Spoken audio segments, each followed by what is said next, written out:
a Sunday in Toronto, the Red Sox hope to build off a victory last night that felt like an absolute must-win. They will finish up the season series with the Blue Jays this afternoon. It's the fourth game of the series. Hi, everybody. Dave O'Brien alongside Lenny DiNardo. And with last night's dramatic 2-1 win, the Red Sox won the season series with Toronto. It's now at 10-8 Boston. And, Lenny, it's been a wild ride between these two division rivals. It really has. You can't overstate how important that game was. And if you take a look at the numbers, the Sox are scoring 4 runs per game and allowing 5.5. You'd like to see those numbers flip-flop.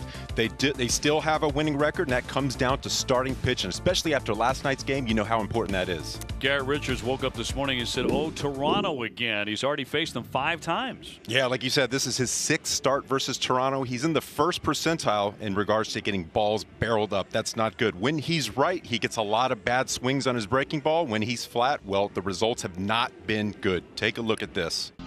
When he's sharp, he's got a lot of downward action on his breaking ball. He's going to get a lot of swings out of the zone, bad contact, if any at all. That one's even lower in the zone. His fastball and his breaking ball have to be good working together. That one right there was left over the middle. That's why he's getting barreled up. It's all about the location of the pitches. Well, Red Sox had dropped 8 out of 9 before the big win in Game 2 of the doubleheader yesterday. And now can Boston split the series with the charging Blue Jays, who were held to just 2 runs by Red Sox pitching yesterday. Red Sox and the Jays, Ryu on the mound for Toronto. The finale coming up next.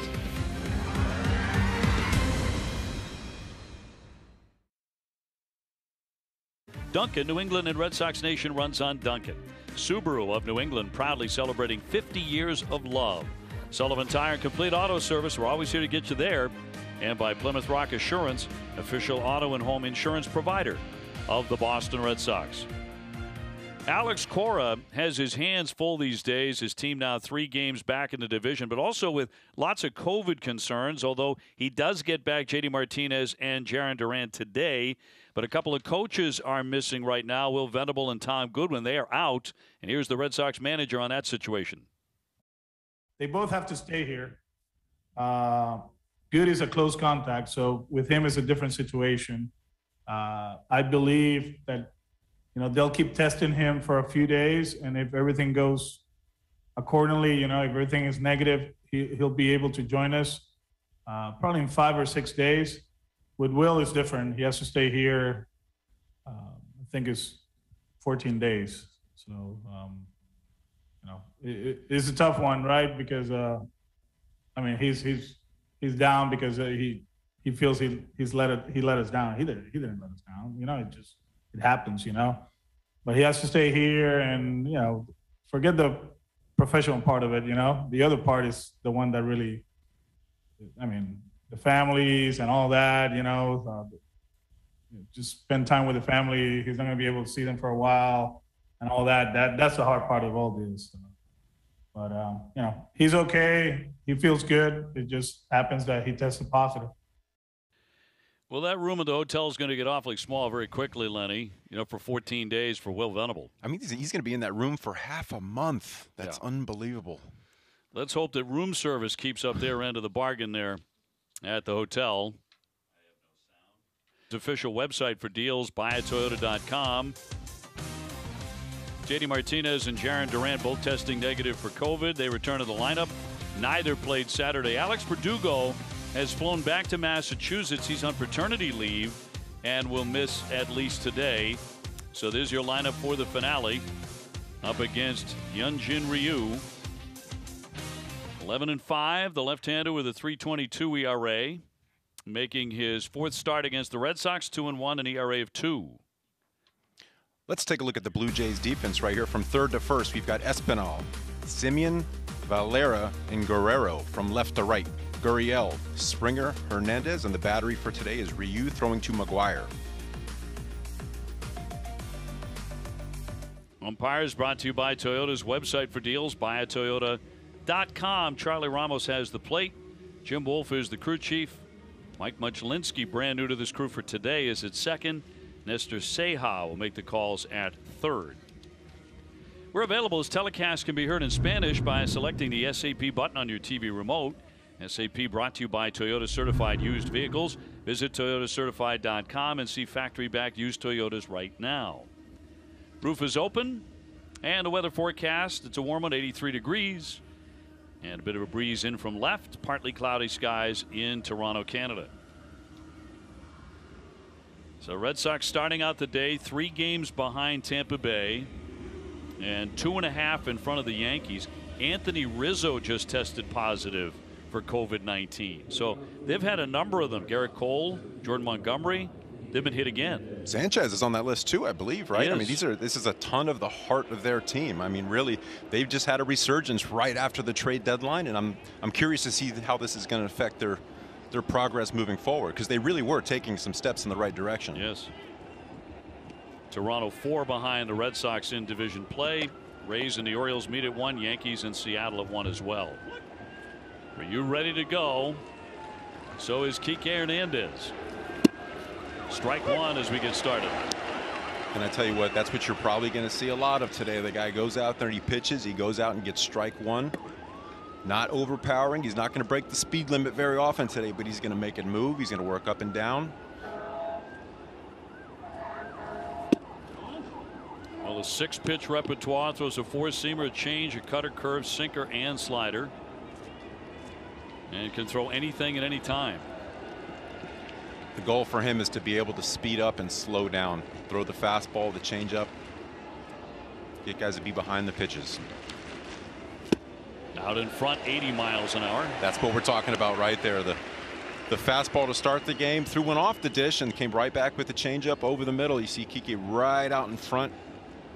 He sells it with his arm speed. That's the mark of a good changeup. You got to make everything look like a fastball, and that's what he does extremely well.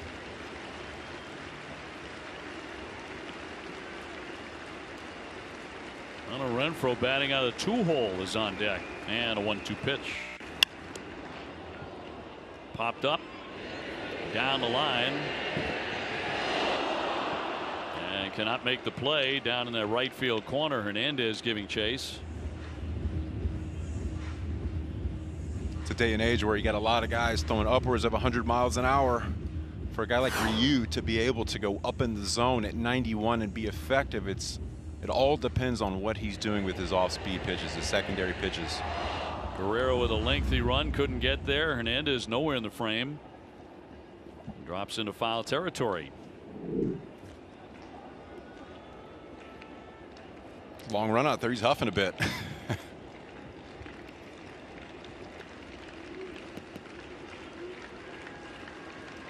Quiet day for Kike yesterday. He was 0 for 6 in a twin bill.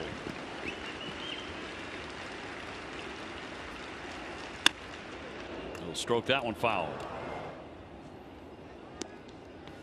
It's a nice job by Kike keeping his hands flat, barrel through the zone. It's a really, really slow curveball. He's just out in front of it a bit.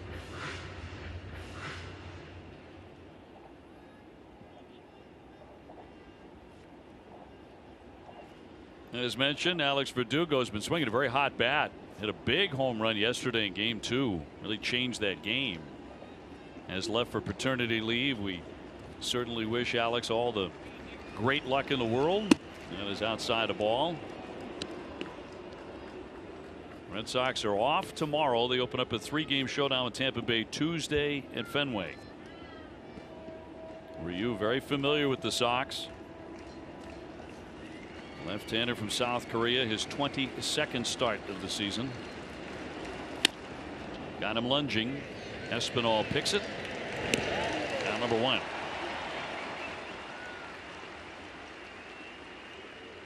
And perhaps the biggest news, a very busy news day for Alex Cora in his pregame press conference. The announcement that Chris Sale will start against the Baltimore Orioles at Fenway Park next Saturday at 4:10 p.m.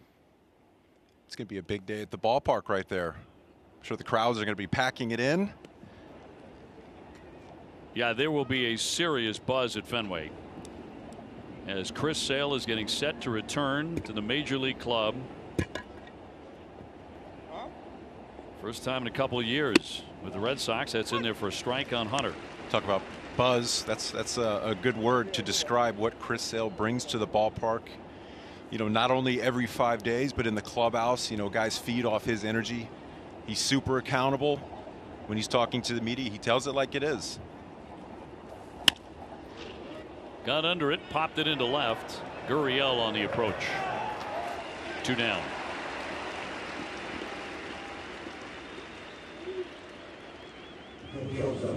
We had Adam Ottavino on after the game. Did a terrific job locking up that win. Big strikeout to lock up game number 2. And I thought he put it into the perfect context how big that win was. He said it was like we needed that like breathing air, is what he said about that win. And that's such a great way to describe it, because you felt like this Sox ball club weren't breathing correctly. You know, they were holding their breath, they were playing tight, little lethargic. If you could just take that big, deep, cleansing breath and go out there and play ball, it's going to help them kind of go back to where they were a month ago. Firing on all cylinders, pitching, hitting, defense, being aggressive in the right spots on the base paths. I think Xander Bogaerts is right in the middle of that. He'd be the first one to tell you that. I mean, he did yesterday. You're kind of pointing a finger at him. And as he will get under this one, a high fly, hit that one deep. Springer back to the wall, and he runs it down right on the warning track. Xander just missed one. And it's a 1-2-3 start for Ryu.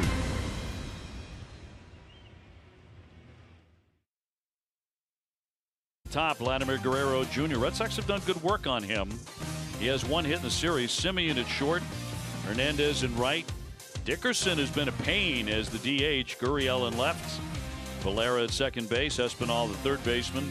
Reese McGuire does the catching. Against Garrett Richards, 6-7, ERA of 5.21. He's already made 5 starts against Toronto. 2-2 with a high ERA at 6.15 against them.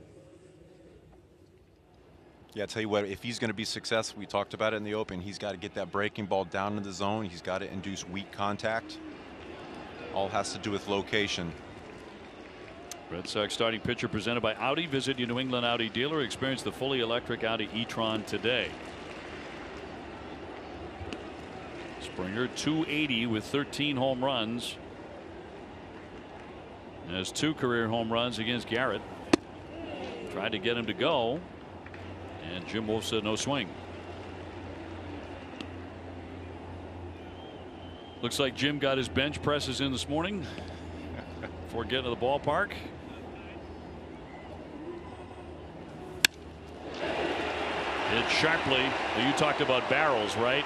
And that's such an issue with Garrett Richards, and George Springer knocks one into left. Yeah, he started him off with a slider because this is a club that swings early and often, then he goes back to the fastball. You talk about location. That ball's center cut down the middle, 96. Coming off of a slider, looks very hittable, and that's exactly what he did.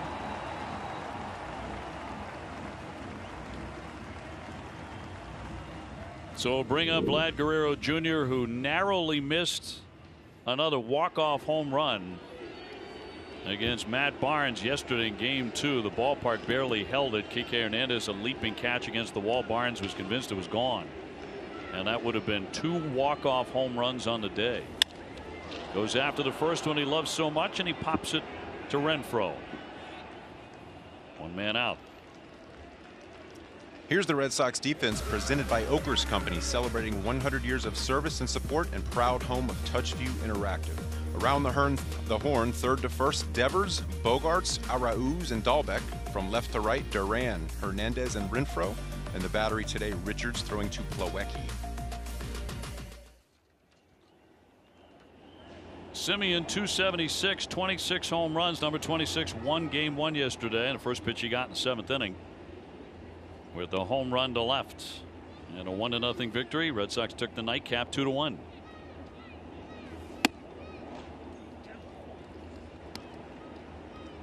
We talk about Richards being so familiar with Toronto. In fact, he is starting for the 3rd time in his last 4 outings against the Blue Jays.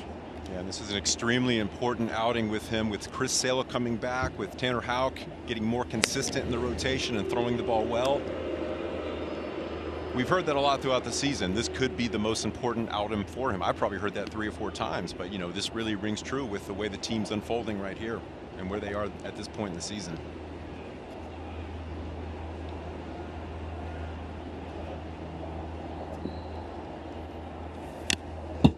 '96 got a piece of it. Time now for the Indeed player resume. Semien's been an outstanding pickup for these guys. American League rankings this season. Doubles, he's hit 30. tied for first. Been raking extra base hits, 121 hits. They're playing him at short today. He's been the regular second baseman.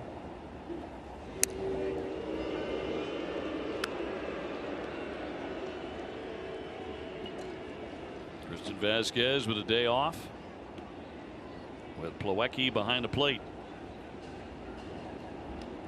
Tristan hasn't had many this season.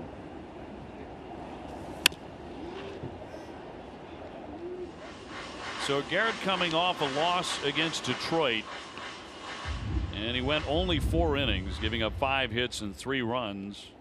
It was after that start he said, "This has been the worst season of my career." He's been pretty open, pretty candid about, his outings from day to day, whether it's, having to deal with not able, sticky stuff on the ball, and he's been doing that throughout his career. And this is the first year he's not allowed to do that, so it's been tough for him. And I don't want to say he's making excuses, but he came out and said, listen, I have to kind of go over everything that I've learned and done for the past 10 seasons. He's had to go out there and try to experiment with a new grip of a changeup. So it's been a struggle throughout this season. He, coming out and saying this is the hardest and worst season of my career it really is striking. On the one hand, you appreciate a lot of the candor. On the other hand, you're like, hey, don't talk about how cold it is. Don't talk about whether you don't have a jacket and that kind of thing. He was his own worst enemy with some of those. Really has. One thing about Red Sox fans, they don't want to hear excuses. They want to hear a proactive answer of how you are going to fix it. That's true.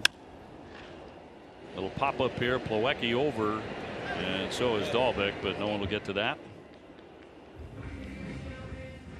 Red Sox with a day off tomorrow, and then the Tampa Bay Rays coming to Fenway for 3.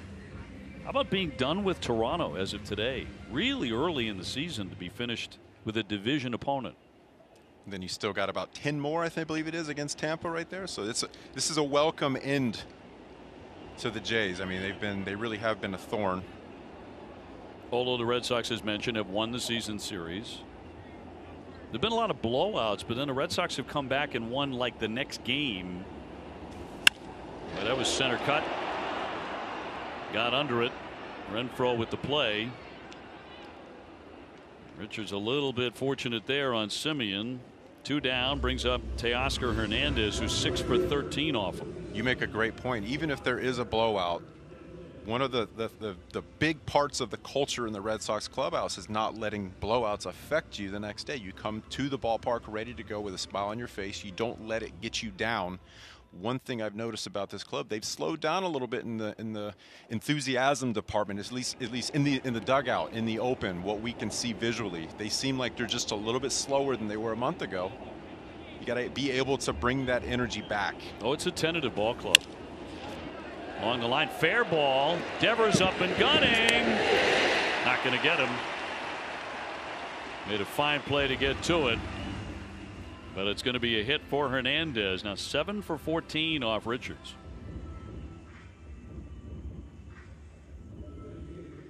So they'll be on at first and second.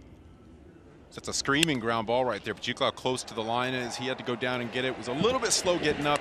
That's going to be a tough play to make, even if he does catch and get up really quickly. It's pretty far out there.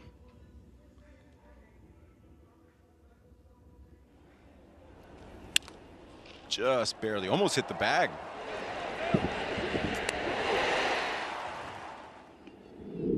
Had a hard time setting his feet there. I noticed that little hesitation in setting the feet. Once you set your feet, everything else kind of follows. So the inning's still alive for the DH. Dickerson hitting .260 with 2 home runs. With a couple of ducks on the pond here in the first inning. No score.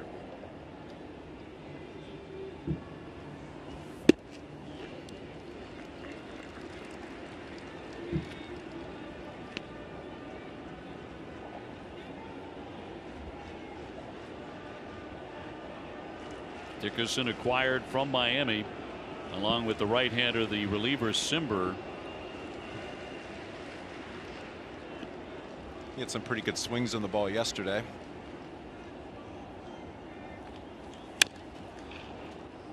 One ball, one strike.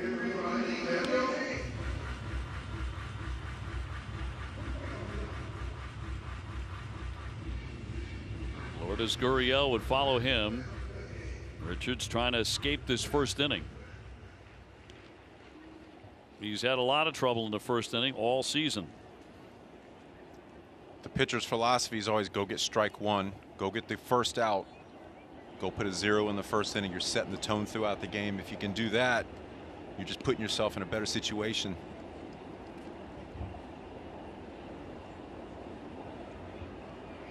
Whirls, he doesn't throw. George Springer at second, Teoscar Hernandez at first. Something about a pickoff move. In every stadium you go to, as soon as there's a pickoff move, it's all right, we got to boo. Let's boo. That's your cue. That's it. Hard hit into right field, a base hit. Here comes Springer in to score. Hernandez churns on into third. Another hard hit ball. Dickerson again. He has been a thorn in the side, and Toronto strikes first, 1-0. Again, we talk about the importance of locating not only your breaking ball but your fastball.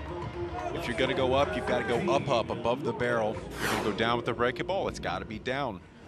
That ball's center cut right down the middle. He's able to get to that very easily. You can stop the bleeding with one. That's very important. Yeah, look at these pitches.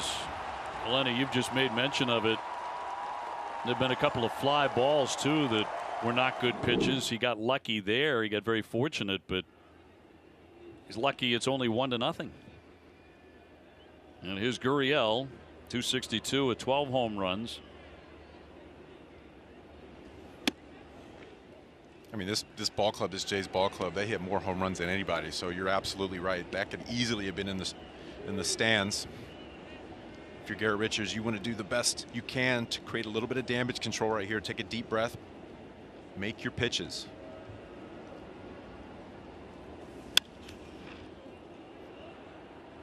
Blue Jays with American League best 166 home runs. That's one shy of the Giants for the most in Major League Baseball.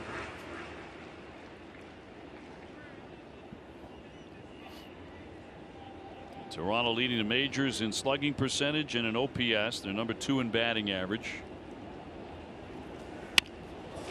Little flare on one bounce. It gets to the shortstop and in time for the Force to retire the side. They get one.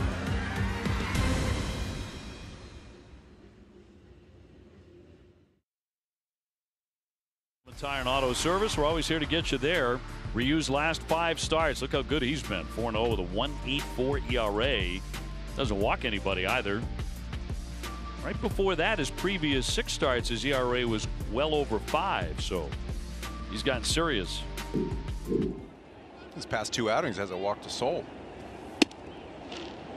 Starting off, Rafael Devers, strike 1, 1-0 Toronto. Rafael 1 for 7 off him. And then it's JD Martinez back in the lineup.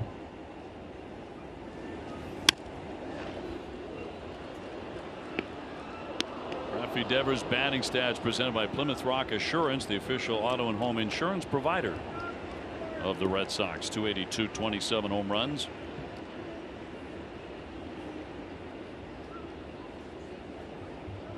Rafi 1 for 7, had a double yesterday. Long day of baseball. A couple one-run ball games. You're just looking for this squad to break out and start putting some crooked numbers on the board.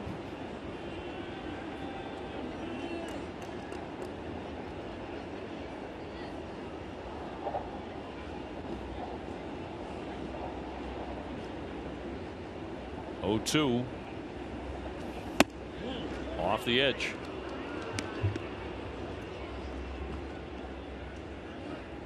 Rafael's last 13 games here at Rogers Center, he's hitting .383 with 19 RBIs. Wow. It's pretty comfortable plate appearances in this spot. Likes this place a lot. Going up the middle, snag. Here's the throw, and a little wild, and he'll get back into first base. Backed up by McGuire to keep that one from bouncing up into the camera area. He thought about it. I tell you what, that's a good backup by McGuire. He bobbled it a little bit, but I still think he had enough time if Devers were to take off. This would be a base hit. Ball just skips off the mound right there. Gives him a nice long hop. That's a hard throw to make. Kind of almost throws it in the seats. Look at Rafi right here trying to maybe. Better not. He sees the catcher backing up right there. Did strike the wall first before it got to McGuire.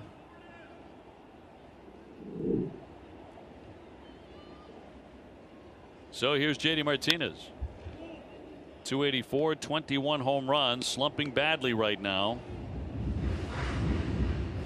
But tested negative for COVID, so back in there. Along with Jarren Duran today, both back in the lineup. Duran playing left field.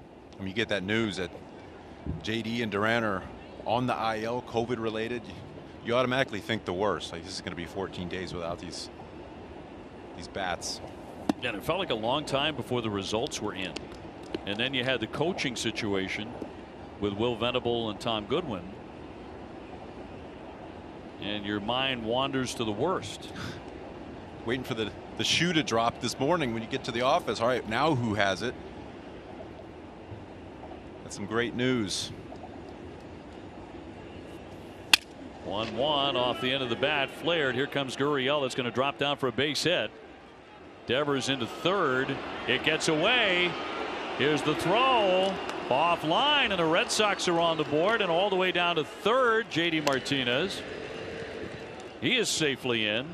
Gurriel had all sorts of trouble with that down that left field line, and the Red Sox tie it up. Yeah, JD hit that one off the end of the bat right there. I believe the bat broke. You know, sometimes you don't want to hit it hard. He hits that a little harder. It's probably in the glove. So he goes and grabs it. He's looking at the runner right there. He's not really paying attention to the ball. Rafi actually hesitates rounding third right there. But again, the throw was offline. No shot at getting him. So it's a double and an E7.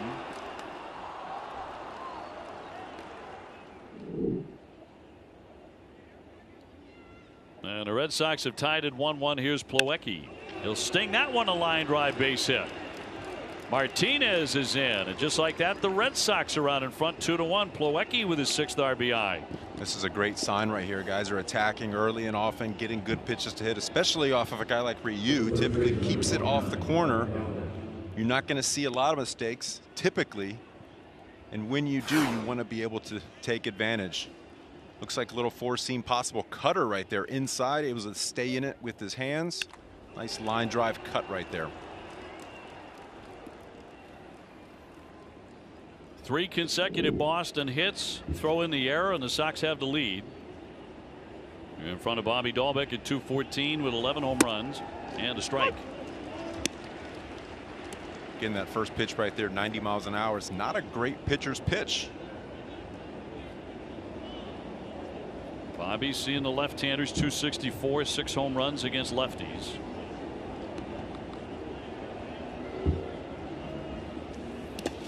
And a block by McGuire.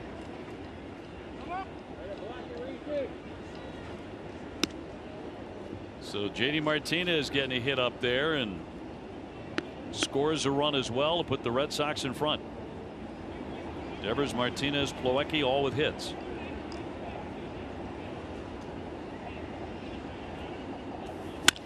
And that's hit sharply into left field for a base hit. Bobby Dahlbeck is on. That's 4 straight hits. Guys are wearing out left field right now. Again, Ryu's not making pitches that we're used to seeing from him. Red Sox are doing a great job of taking advantage. Again, look at that. That's on the outer half. It's a changeup. Bobby's able to throw his hands. Meet it with the barrel right there. He's so big. He's got the wingspan of an albatross. He's able to get that ball and still hit a firm line drive to left field. They're wearing out that hole right now. So first and second. Arauz trying to keep that line moving, hitting right at 300. Started both games of the doubleheader yesterday and went 2 for 5.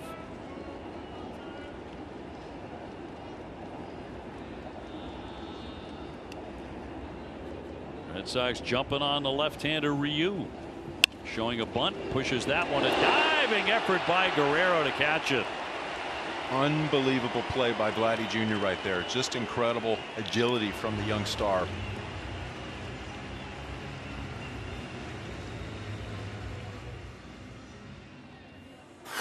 Again, we talk about what he's done in the offseason, dropping 40 pounds. He's not making this play last season. He's really not. Are you thrilled with the idea of bunting there? You know, he's doing whatever he can to get on the base right there, trying to do something, trying to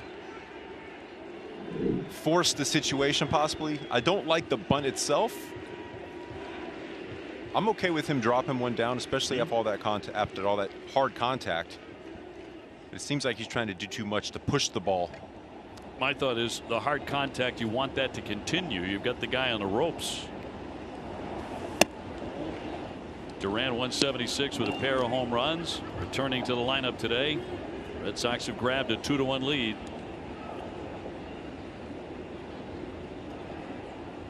Kike Hernandez to follow. Red Sox trying to make it a real big inning against this lefty.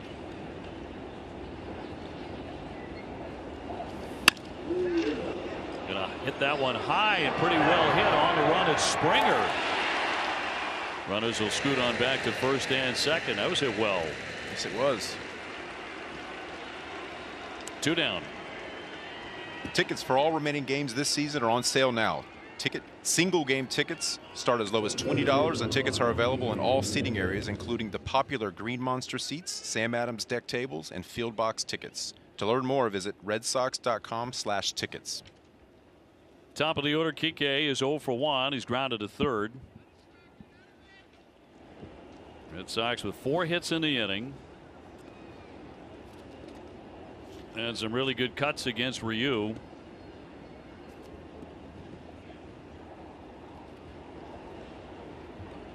Red Sox hoping to be just 2 games behind Tampa Bay going into the off day on Monday.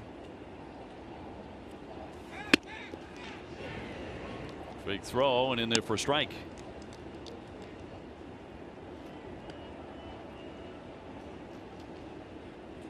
Yeah, you'd like to see them extend this a little bit. I'd feel a lot more comfortable with 4 on the board rather than 2, especially with this Jays offense.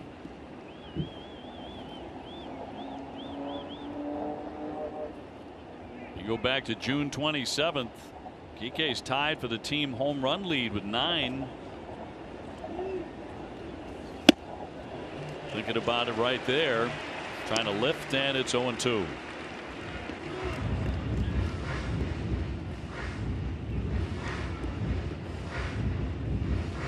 Rafael Devers got it going with a base hit. Infield single. And Martinez with the double. Gurriel committing an error on that. Plawecki with a base hit to drive and a run. Dahlbeck with a single. 2 down.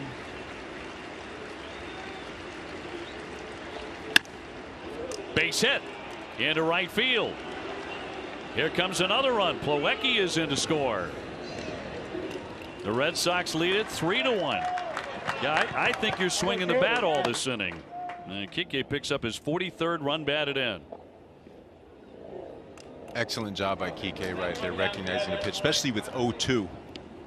0-2 count, you're in protection mode. You got to cut down the swing. We'd like to see a long ball there, but you're able to do a job. You recognize a fastball up and out of the zone, keeps the barrel deep, short and sweet to the ball. Look at that hole out there. Just run for days.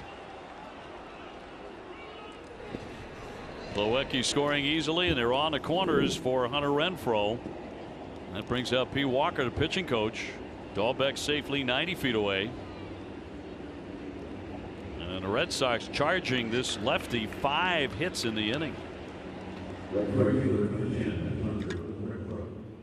So the Red Sox offense waking up on this Sunday afternoon. Renfroe 0 for 1 with a fly out to left. Trying to change his luck against Ryu, against whom he is 4 for 27. This would be a great spot to do it.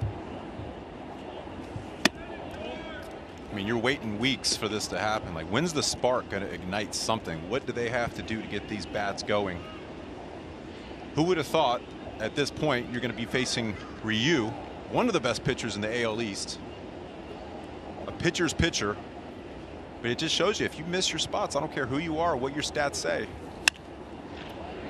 Lifts this one, pops it up on the infield. And Valera to make the catch and retire the side. But the Red Sox strike for 3 on top here in the middle of the second.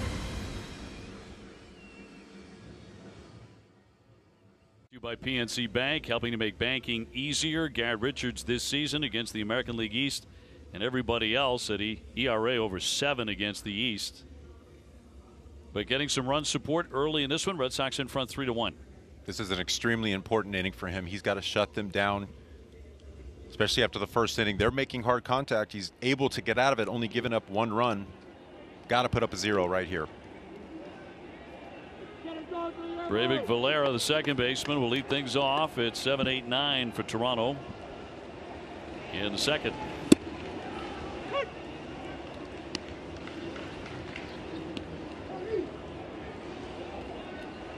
You know where you want to get Toronto? You want to get them into extra inning games or close games.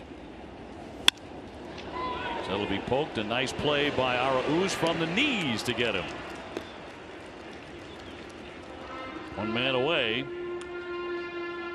Richards getting some help defensively from his second baseman. It's an outstanding job just getting to that ball. Recognizing that you probably don't have time to get up and set your feet. Throws it from the knees. Well, how about Josh Taylor in the second inning? He was up on top of that hill, then he walked away. He had been throwing. 97 and didn't get a call there. You can imagine he probably does have a short leash. Red Sox winning in extra innings in a nightcap, and Toronto is 2-7 in extra innings and 7-13 in 1-run games. That goes to their bullpen. Now their pen has been a real weakness. You look at the end of that first game yesterday, 1 pitch by Matt Barnes. He was able to recognize that pitch, and it's like, what just happened? He was able to throw in the second game because he only threw 1 pitch. Boy, that just missed according to home plate ump Ramos, but looked like a good pitch. I mean, that's right there. That's a great pitch right there. He's got to have those. 2-1 on Espinal. McGuire on deck.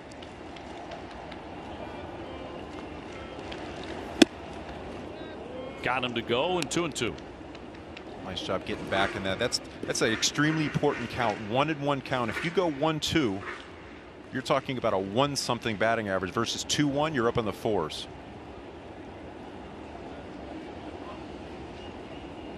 Time for that first K today.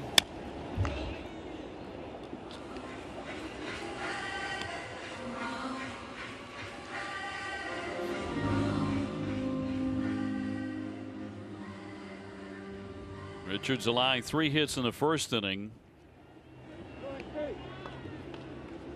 Able to get out of it with only the 1 run.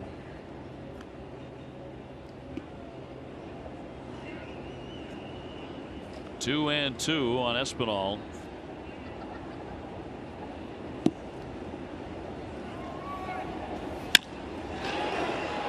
Fly it into left. And now moving on over to his right, Hernandez. For round number 2. Don't miss WB Mason Extra Innings Live right after the game. Adam and Jim will break down the game, and you'll hear from Garrett Richards and Alex Cora. Who but WB Mason?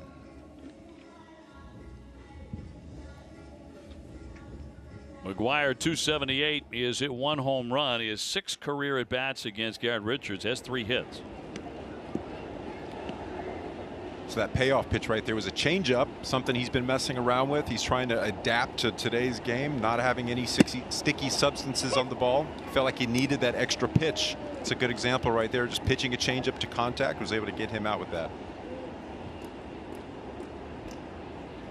It's all about adapting in this game in all facets. Sounded like he broke the bat. Bogarts to be tested. Nice stretch there as well by Dahlbeck at first, and they go 1-2-3.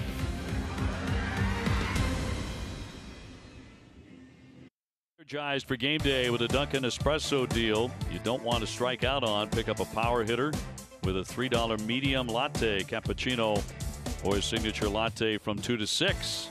Participation may vary. Limited time offer. Lenny Donardo, Dave O'Brien with you. Garrett Richards getting through that inning pretty quickly. The bottom third of the order gets him 1, 2, 3. That's what you have to do when your team goes up and puts a 3 spot. You got to go out and get that offense back on the bench when they're feeling hot. Go out there and let them hit. Top 3, Bogaerts, Devers, Martinez against Ryu, and the Red Sox shook him up in the second inning. 2 3 runs, 5 hits. This is the guy right here that you want to get going.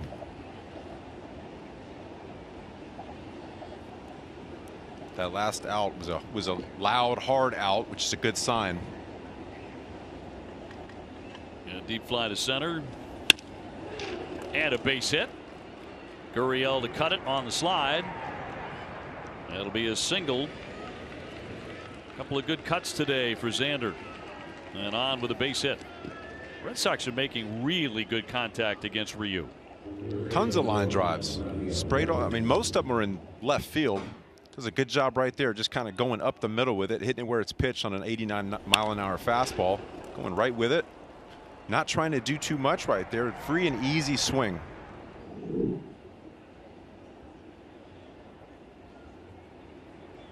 So 6 hits in the last 2 innings against him. And here's Raphael. Infield base hit for him. First time up. Just outside.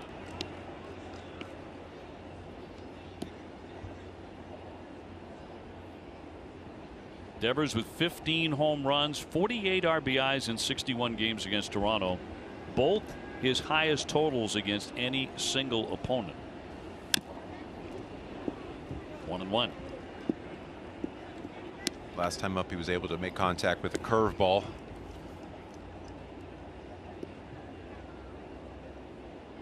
Ryu's been struggling with his secondary pitches as far as location. Been a couple hits on changeups, one on a curveball. Fastball's up and over the middle.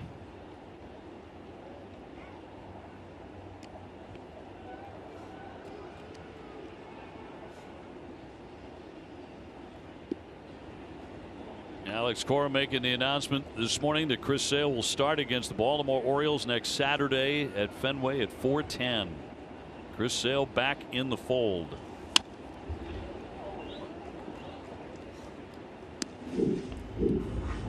Look at Chris's 5 rehab starts. 35 strikeouts in 20 innings. You know what he would be ticked off at? I guarantee the 5 walks. I guarantee he's ticked about that. 100%. You know, you look at his personality, you look at his face and his demeanor on the mound. He's got that kind of scowl. Does not like getting beat at all. I have got to love that. I have missed that scowl so much. We all have.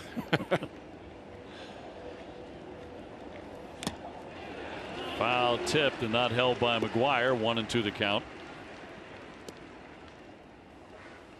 I thought you made a great point too about having Chris Sale back in the clubhouse and just what it means, the presence of a guy like that and that particular guy. Well, he brings energy. He's the type of player that walks around the clubhouse. He talks to everybody. He's kind of loud at times in a great way. You know, I've been in clubhouses where we just don't have that, and it shows. You know, when we had a guy like Kevin Millar, who was a great ball player in his own right, but what he brought to that club, other than what he did on the field, was that personality. He kept everybody extremely light when it would have been very easy to kind of tighten up. You're talking about a glue guy too, and Chris Sale is one of those. And the Sox clubhouse, there's no question. They've missed him in so many ways. 2-2. That stung. Base hit. On a run, Bogaerts churning his way into third. And the Red Sox have caught Ryu on an off day for him, and they are pounding away. Again, that's a fastball right down the middle. They're hitting all of his pitches, which is not a good sign for Ryu. Devers was able to stay alive right there because it was a drop ball by the catcher on the 3rd strike. 87 miles an hour right down the middle. These are the pitches that they have to continue to take advantage of. Past couple weeks, they really weren't. They were swinging through those pitches. They were fouling them off. Weren't quite right. They weren't on it. How nice it is to see the Red Sox offense return. It's a sight for sore eyes, I can tell you that much. First and third, nobody out for JD Martinez, who's already doubled in his return to the lineup. And they'll foul that one back for strike. And already they get Patrick Murphy, the right-hander, going in their bullpen. I think a lot of people rightfully saw this as a big mismatch, this pitching matchup today in Toronto's favor in a serious way, and yet it's the Red Sox beating up on Ryu and looking for more here in the third inning. Well, the goal is to keep adding on right here. Keep taking advantage of the pitches that he's making. You know, last time up, took advantage of a changeup, was able to poke it out there in the outfield.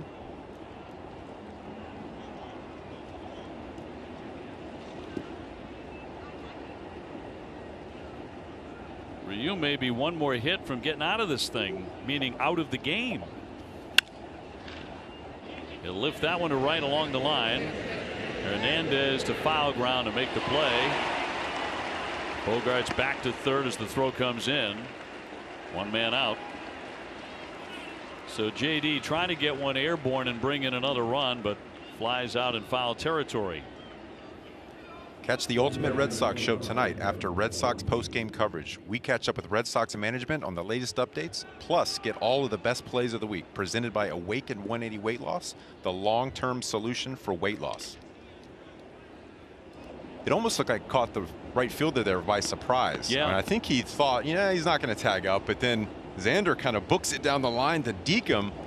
He had to get ready real quick to throw that ball home. And Hernandez did hustle it home. Here's Kevin Plawecki. RBI single for Kevin in the second.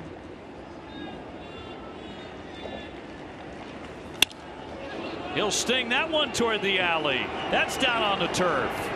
Gurriel cutting it. Bogaerts trots in. Rafi Devers on down to third. The Red Sox continue to hit like crazy here early, on top 4-1. I mean, you could just see the approach as plain as day. Nice level swings, not trying to do too much.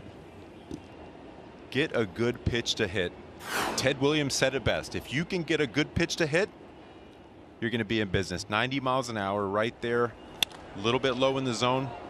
Right in his wheelhouse, really. But you look at the swings. I mean, you're not trying to do too much right there. You're just trying to poke it in the outfield. Red Sox have 8 hits off this guy in the last couple of innings. Plawecki has swung at the first pitch. Both of his at-bats taking a page out of the Toronto playbook. Second and third, one down for Bobby Dahlbeck. He's 1 for 1. 2 men in scoring position. Couldn't hold up. That's a swing and a miss for strike one. Red Sox ahead 4-1. Toronto sticking with Ryu for now. Infield in.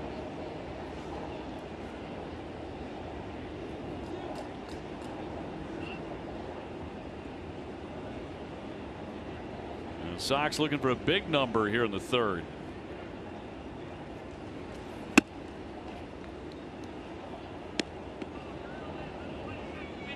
His shortest outing in the year, 3 2/3 against Tampa. This doesn't happen very often for him by any means. We showed you the graphic how well he's been pitching his last 4 starts. He's been pitching as well as anybody in the American League lately. Today the Red Sox have jumped him. Breaking ball fouled off him.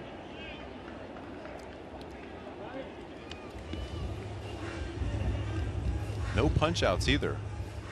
Tell you what, you look at a starting pitcher and how they're doing. Typically, if you take 5 of their starts, you're going to have 1 lights out.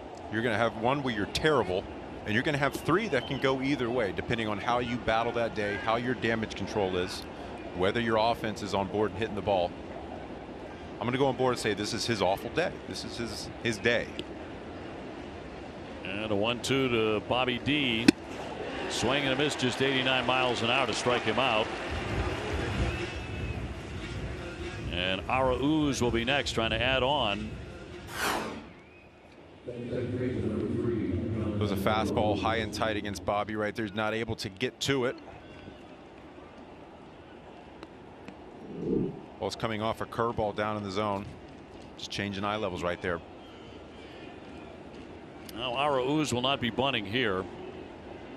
Tried to push a bunt to the right side, and his last at bat he popped it up. Guerrero made a spectacular diving play. Vladdy leaving his feet.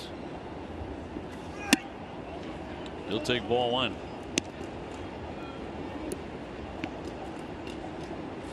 .286 without a home run. Arauz at second. He has pitched in this series for the first time.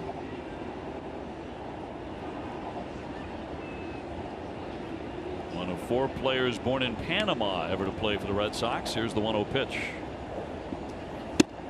Breaking ball, 74 in for strike. Talk about position players pitching. Little breaking ball, get me over right there. It's a good pitch right there. He's doing his best to get back in this. He's in the game. He's trying to make the most of it. I don't know if you saw Brock Holt yesterday threw the slowest pitch ever recorded since they've been recording these. It was 31.3 miles per hour. How do you even do that? I have no idea. I mean, honestly, it looks difficult. And it actually made it to home plate. I don't think you can throw any slower than that and actually get it to the glove. I thought that the other day when Arauz was throwing 40-41. You know. Leave it to Brock Holt. Is still one of my favorite players. Always will be. Nobody has more fun than Brock. 2-1 off speed at 79. Pulled the string there. 2-2. So if he's going to be successful with that changeup, they've hit it a few times today. That's where this pitch has to be. It has to look like it's going to be at the bottom of the zone. It's got to break underneath the bat, below that square. Sox up 4-1. Still a chance for more against Ryu.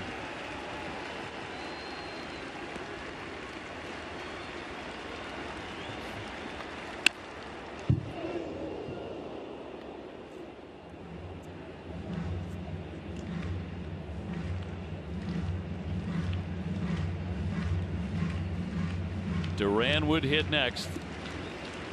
Rafael Devers at third. Kevin Plawecki at second.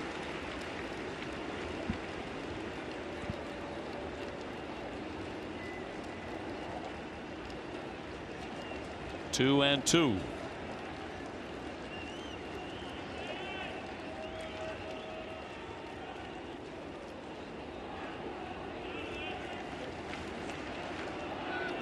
If you're at second base, you're trying to get as much movement as possible back there. Anything you can do to get Ryu's attention off of that glove.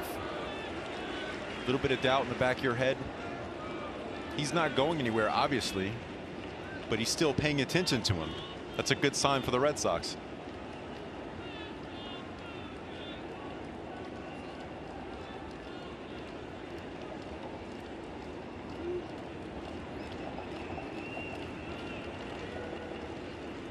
He will step off again.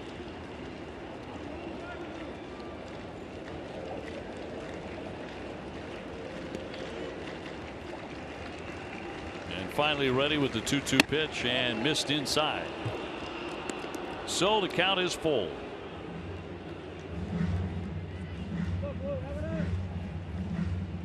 Ryu, when he is on, is usually one of these guys. It's 15 pitches max in an inning. And he was very quick in the first inning. Red Sox have worn him out the next two. He'll swing here and pop this up on the infield. Guerrero to make the catch. A little bit frustrating there for Boston. Red Sox had him on the ropes. It's 4-1 Red Sox.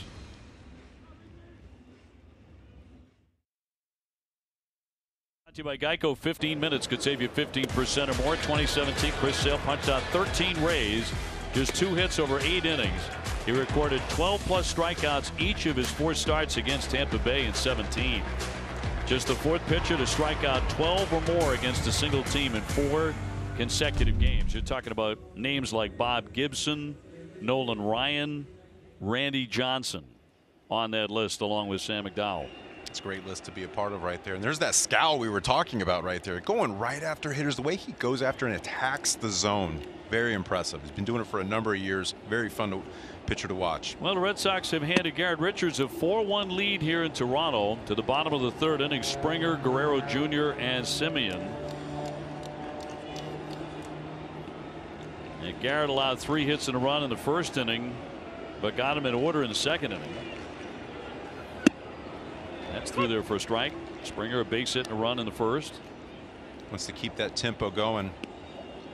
I mean, we talk a lot about Richards and all the stats and everything, but the fact of the matter is they've won 5 of his last 6 starts when he goes 5 innings or more. So you know his goal is to go deep.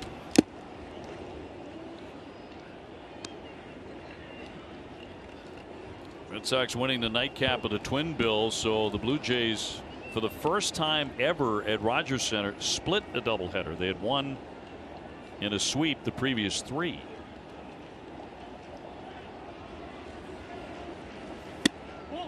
In tight at 96. 2-2.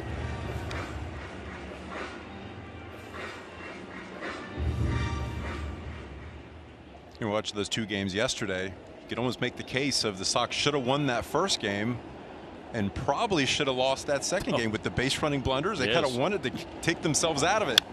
There were the base running mistakes, and Alex Cora said before the game it just can't happen. He understood the effort. I think there was also something to the guys pushing it too much pressing in certain situations. But then don't forget about Guerrero almost ending the game with a home run. I mean, that was a nail biter right there. I love the reaction with Barnes in the dugout afterwards. He was holding 2 fingers up saying 1 inch off that. That was all. The breaking ball, no, and it's 3-2. But you're right. You get to a point in a season when you're really scuffing as a club after a long stretch where you're doing everything right. You're trying to do something to get back on track, and a lot of times that results in, you know, on the base paths, trying to take a bag when you probably shouldn't, trying to do too much. And punch to third. Friendly hop for Raphael. Not a good throw. Skips on by Dahlbeck. Springer heading for second, and he's going to reach there on what should have been an out. Devers has been playing really good defense, but a misfire here.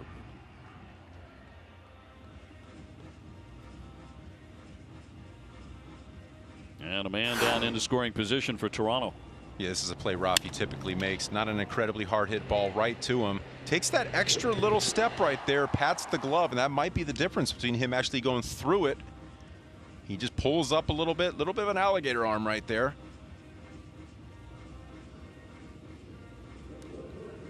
Right at him, a little extra step, pats the glove. Pretty decent long hop for Bobby to do it, just can't come up with it.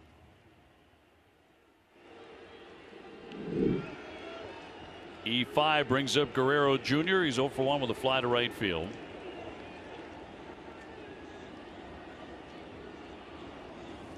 So Vladdy now 7 for 13 against Richards with a home run.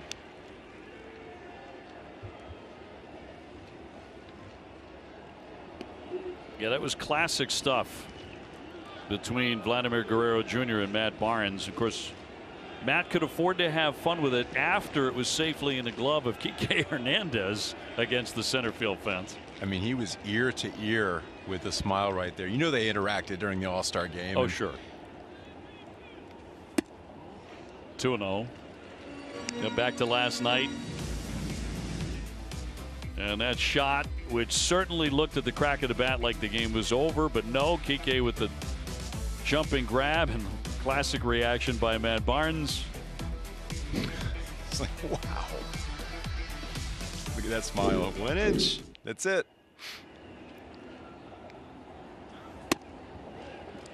I think Vladimir is a very popular player among opponents. And part of that is he plays with so much joy. And he's a very social guy. He's a first baseman, so he's the greeter. Yeah, that's one thing that you see a lot of these days. You go to first base, you got to have a little conversation, a couple laughs. It's like right out of Moneyball. Brad Pitt says you got to be like the greeter at the Gap, right, when you play first base. I've seen guys trying to steal their little cheat sheets out of the back pocket every now and then. On 3-0, he strokes a base hit. Into third is Springer as the throw comes in. He'll hold there. Just the second hit of the series for Vladimir Jr. And they're on at first and third. You better believe he's got the green light on 3-0.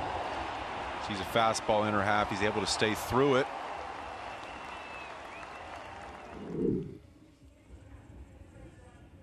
So an error and a single bring up Marcus Semien, the shortstop. He's 0 for 1, flying out to right.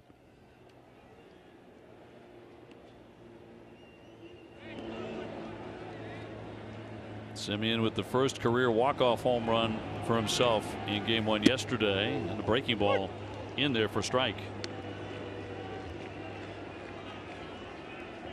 Couldn't get any higher than that pitch, especially with a breaking ball. That ball looked about 10 feet high to Semien.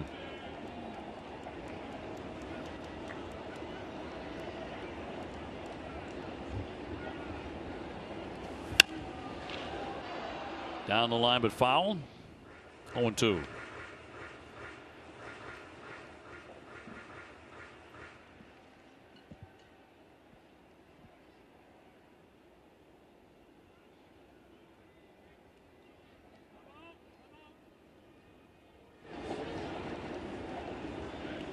Garrett without a strikeout yet. This would be a dynamite spot for one. Got a very hot hitter at the plate.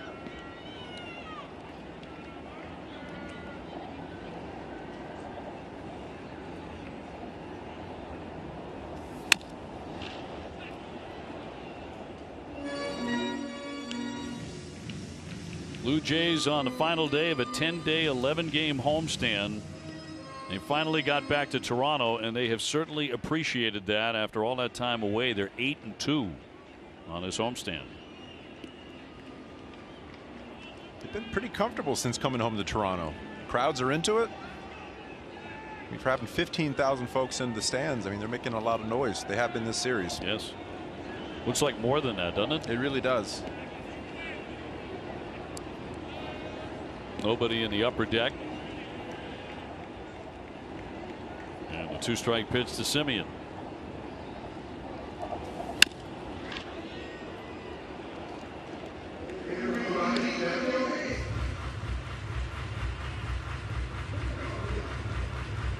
It's a nice little battle right here between Semien and Richards.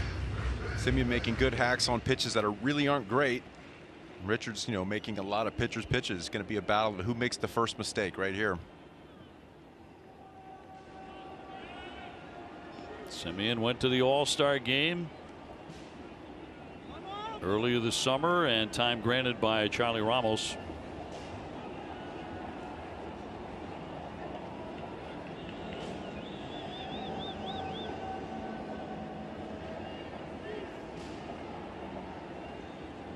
Another 0-2. Again hit, but foul. Ball was a fastball right down the middle. I think he got away with one right there, especially with an 0-2 count.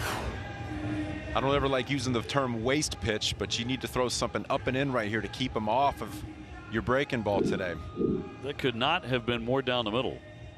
But that's happened several times today where he has not gotten hit. So you hear people say all the time, well, you know, it was the only mistake the guy made all day and it got hit out of the ballpark. The chances are the guy made 11 mistakes that were right down the middle, just didn't get hit out. So he's been a little lucky.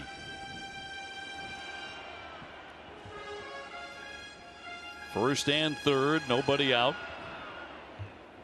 Inning began on the error by Devers off the bat of George Springer, then Guerrero lacing the single. 2 strikes on Semien.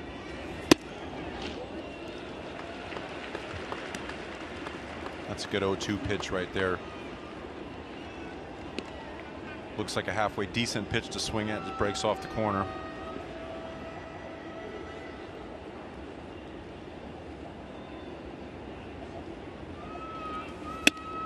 Ran it in 96, but off the plate. 2-2.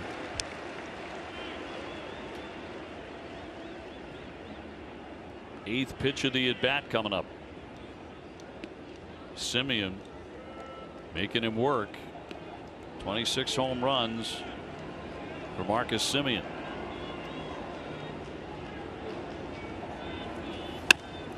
Again roped but foul. Keeps trying to come in that kitchen. He does have some quick hands. You're going to throw that ball about 1.5 inches off the dish. That's really all he can do with that. Remember facing Gary Sheffield, the book was if you're going to throw him in, you got to throw him about 2 baseball lengths in. He's going to get to it. You can guarantee it, but he's going to hit it in the stands foul. Yeah, he led the world in foul ball home runs. That was an actual stat that was kept when he was hitting. He hit a couple off me. I know that. Yeah, you're talking about fair. We checked. Jim Wolf said no swing, 3-2. Richards wanted that badly. And a long at bat by Semien.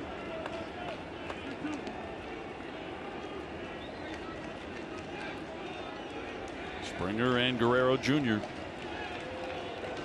with Hernandez next. 10th pitch of this AB right here.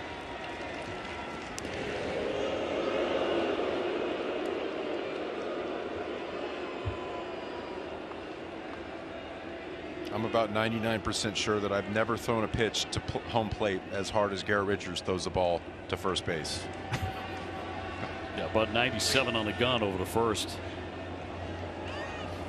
3-2 and in there, strike 3.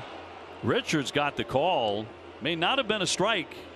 No argument from Semien. That is out number 1. What a great battle right there. Yeah, that ball was inside, but he was consistently getting in there. I already know that's not going to break glass, but I tell you what, it's close enough. When you have 2 strikes, he's been swinging at that pitch throughout the at bat.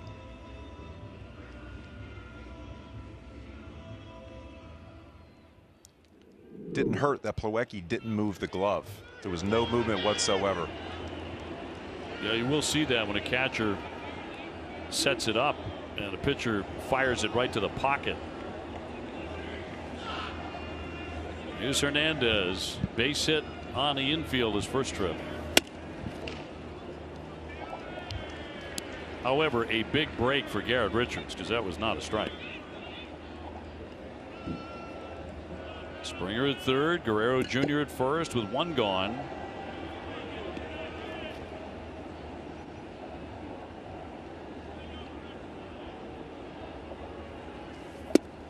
Lifted downstairs, 2-0.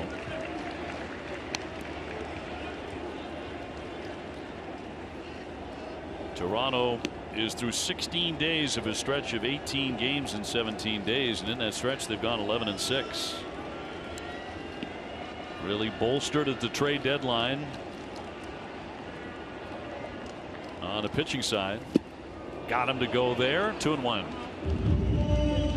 You can tell a team when they're on, when they're right, the way they swing the bat. Super confident, super aggressive, especially this club right out of the gate. That's the book. They're going to be early aggressive.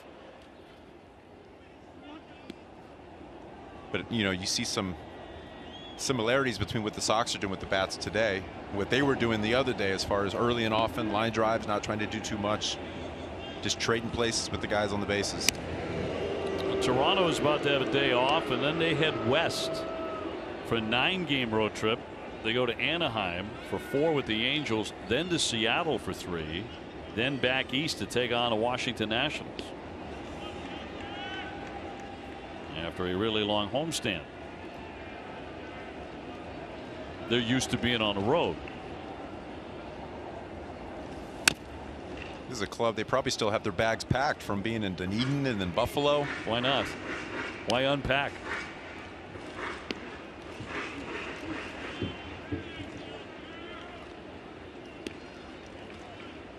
They have won 15 of their last 23.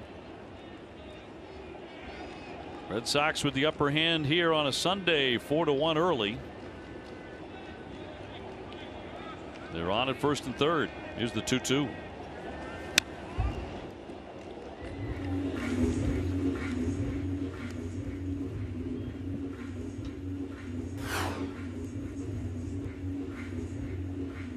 Little curveball, didn't curve very much. That's not a curveball. That just ball had a ton of movement on it. I'll tell you what, when Richards is right, that's what he works with. He's got a lot of downward action on all his pitches.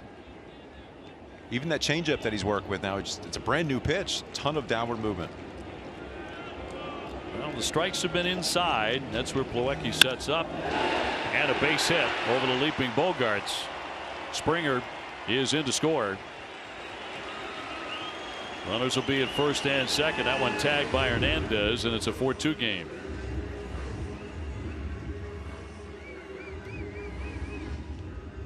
So Hernandez and Toronto make Devers pay for the error.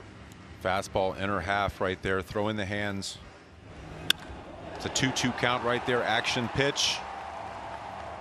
Just got the hands to it.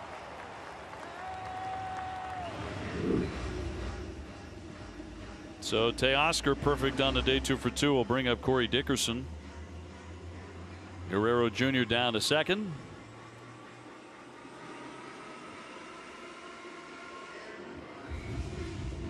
And the Red Sox up 2. This is a guy the Red Sox have had a lot of trouble trying to stop, Corey Dickerson. And an excellent double dip yesterday.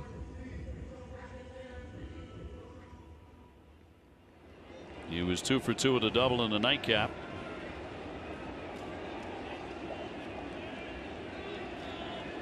And has 2 men aboard.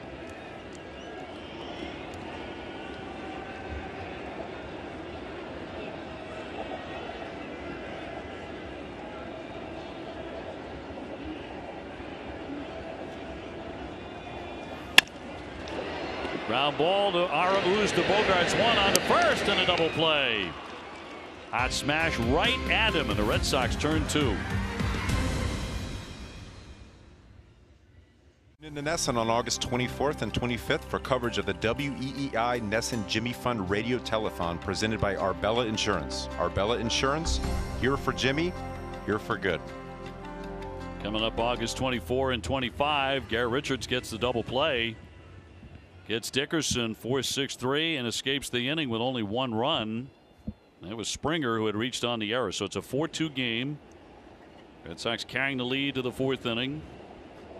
And Jarren Duran up against Ryu, who the Red Sox have knocked around to the tune of 8 hits. Indicating a bunt, but looking at a strike. Good to see Jarren healthy. COVID scare for both he and JD Martinez. Testing negative, back in the lineup after missing the doubleheader. 0-2.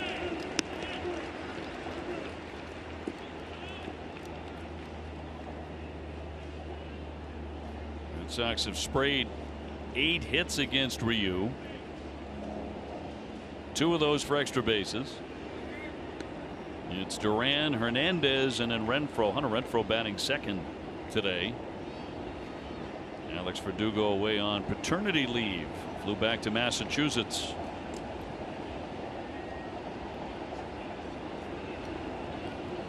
It was an extremely hot bat during these past few days. Yeah, that's a big miss.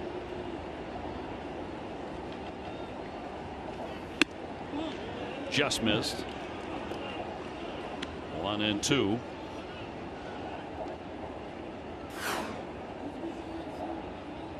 That ball's up in the zone. Looks like a pretty good pitch to me. 78-mile-an-hour changeup. Typically not where you want that pitch to be. Alex Cora was talking about the home run that Verdugo hit yesterday in the second game of the doubleheader as a complete game changer. He said you could feel it in the building. You could feel it in Rogers Center, which had really been buzzing. They had a 1-0 lead, and they had Barrios on the mound.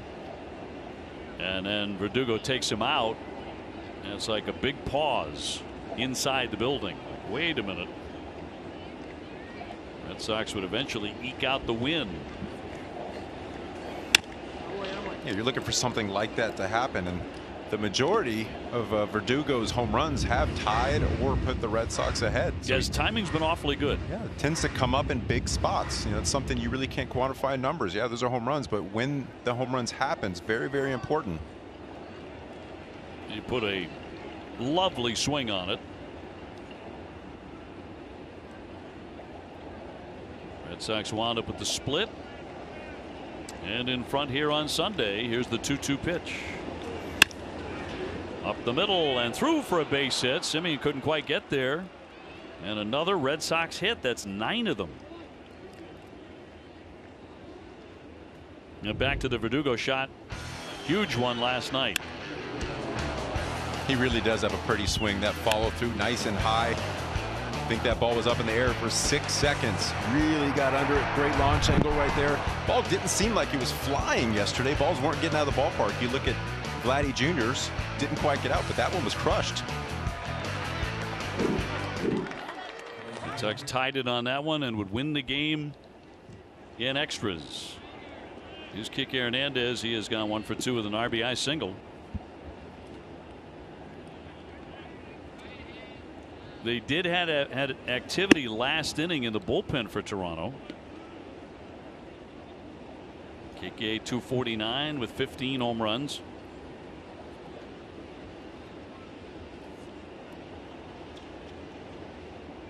It's a good job by Duran that last at bat, staying alive, putting the ball in play. And with his speed, even that ball gets in the glove, he's going to make that play.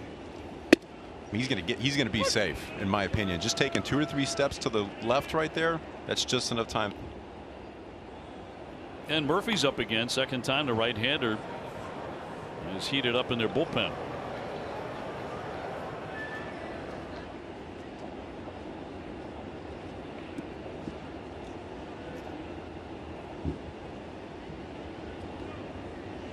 Kike with 8 home runs off lefties.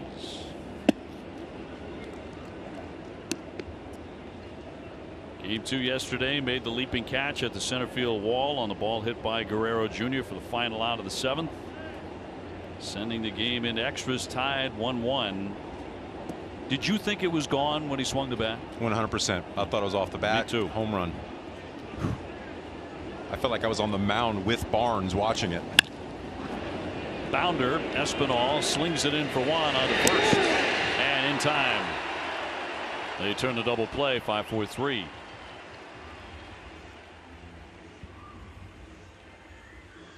So 2 gone for the Red Sox in the 4th inning. See if they look at this on the bang bang play at first. Tech on the horn. And will they challenge? And yes, they will. Yeah, for me, that, from my eye, from my standpoint here, I thought that looked like he was safe. From that angle, it looked like he was safe as well. Ooh. And just to confirm, it is the play at first base they're looking at.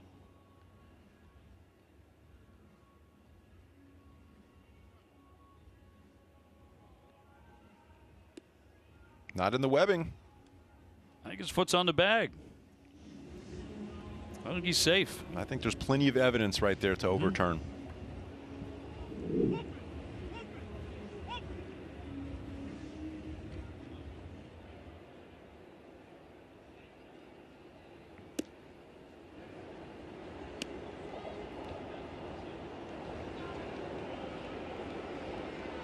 All right, so he has been ruled safe.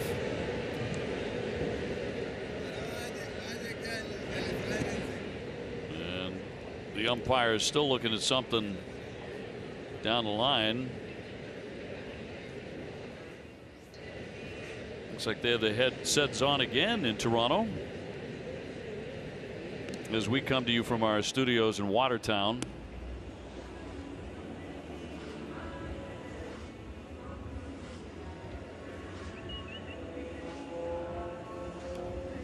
They had the headsets on earlier. They're putting them on again. Now, was this at the request of the Red Sox or the Jays? What are they looking at here? We're being told it's still the same challenge.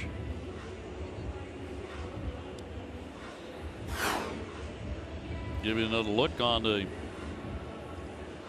turn here. And for Valera, it's almost a changeup he threw to first base.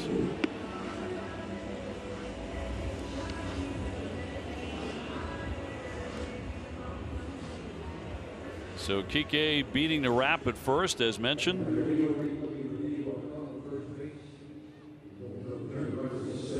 And he is safe.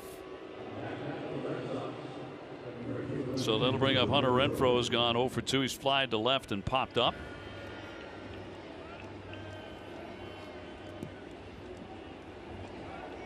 One out and one on. Bogaerts will follow. Red Sox ahead 4-2 here in the top half of the fourth inning.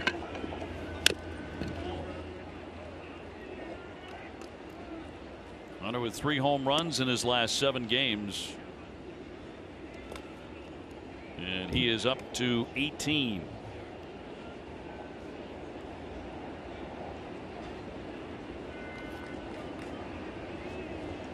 Hunter Renfroe with 60 runs batted in. That is 4 more than Xander Bogaerts. Been an absolute outstanding pickup for the Red Sox. Not only at the plate, but what he's doing in the outfield. Yeah, still leading all major league outfielders with 13 assists, outfield assists. 16 teams have fewer than 13.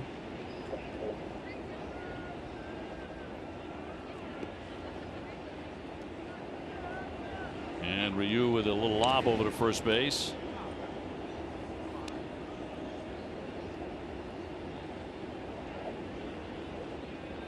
Red Sox at the moment 3 games behind Tampa Bay, 2.5 in front of the Yankees, 4 up on Toronto.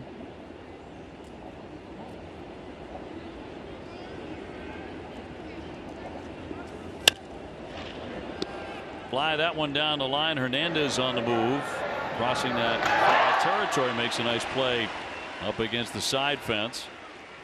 2 down.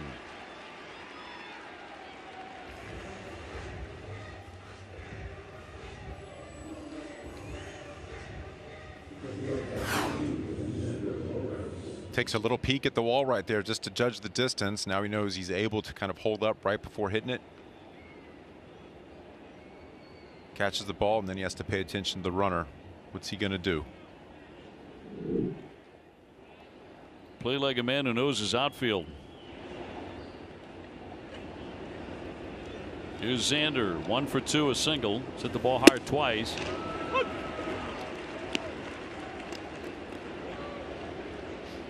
Hernandez at first, 2 gone.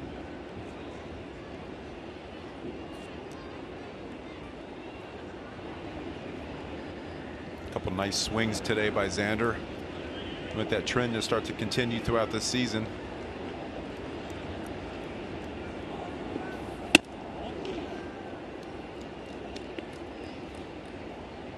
He's 4 for 12 with a home run against Ryu in his career.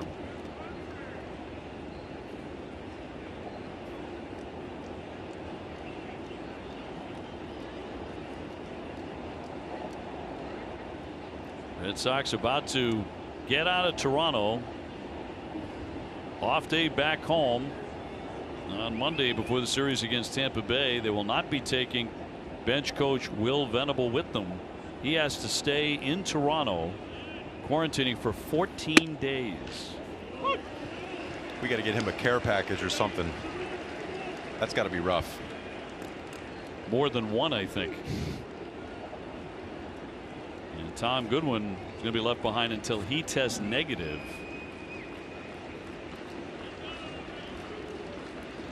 So Alex be a little lonely without his coaches for a little while.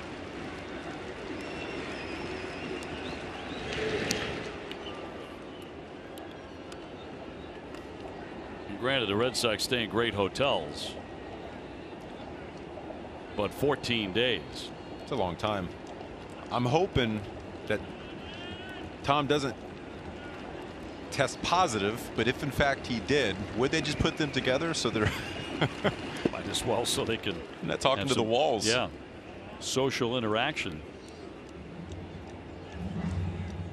I love my Netflix too, but I could rip through everything on Netflix in 5 days. Then you're starting over again.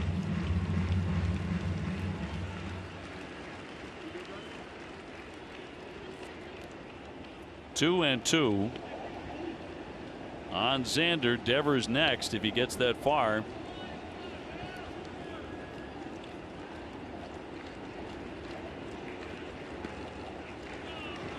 Ryu in no hurry. His 2-2 pitch. And poked the other way, and that one somehow got through Guerrero. Kike to third as they track it down. He takes the turn, wide turn, now heading back to the bag. And somehow that found its way into the outfield. They're on at first and third. Really nice job by Xander right there, letting it get deep. Again, hitting the ball where it's pitched, not trying to do too much. When he's right, that's what he does. He's not trying to hit the cover off the ball. Little change up, again, elevated. He doesn't want that ball to be there. Xander watches it hit the barrel. Oh, he got a piece of it. You talk about hitting it off the end of the bat. That was on the cup of the bat. Right on the cup. And you know, that ball's not going to go far. Just went far enough. They held on to that ball in the outfield a little long. They didn't get it back into the infield. You see Kike there. He's trying to just, you know, force the situation. You're going to throw it in, maybe get a throw, maybe get an errant throw. So maybe the worm is turning for Xander Bogaerts when that winds up a base hit. He certainly didn't hit it hard, but right off the top of the glove of the leaping Guerrero. Red Sox already have 10 hits against Ryu. Now Rafael 2 for 2. And a strike.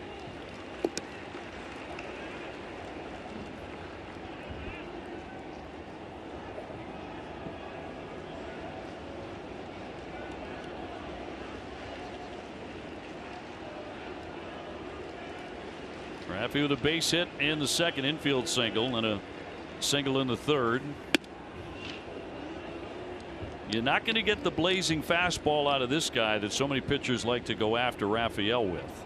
Yeah, we've seen Rafi swing through some 98-mile-an-hour fastballs neck high, but when you're throwing 88, 89, you're kind of living in the danger zone right there. How many times can he do that and get away with it? Right.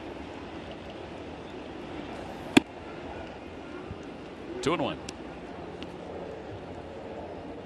Red Sox with 5 hits in the second, 3 more in the third inning. He was teetering, and 2 more here in the fourth. Trying to add to a 4-2 lead.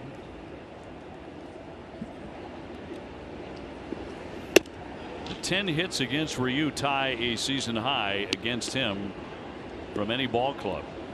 He's being extremely careful here with Rafi.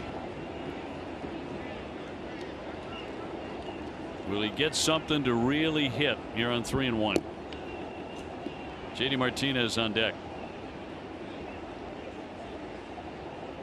They have made this guy labor. A quality pitcher. He's 11-5, a 3.22 ERA. Who had been a hot hand. Now they're going to move Espinal back closer to third with the shift on.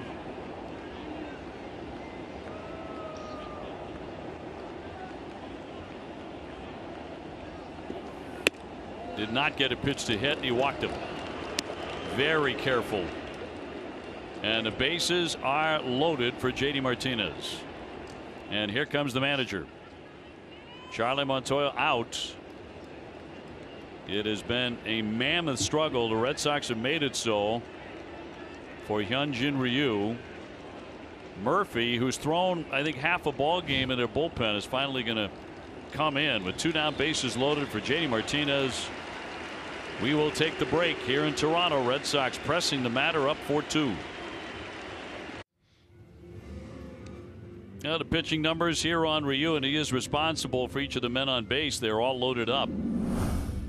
Time for a change. Pitching change presented by Valvoline Instant Oil Change. Service you can see, experts you can trust. So Murphy into the game, 0-1 in 7 appearances. He was out for a long time with a sprained AC joint. He missed the first 65 games and returned in the middle of June off the 60-day injured list.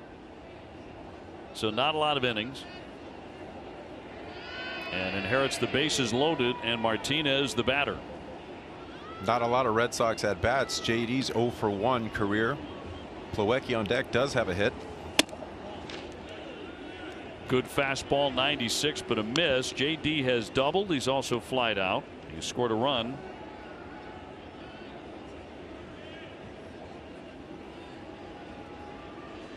So it's Hernandez at third, Bogaerts at second, Devers on at first after taking the walk. Looked like Ryu wanted nothing to do with Rafi Devers there. Breaking ball, hammered foul, and 1-1.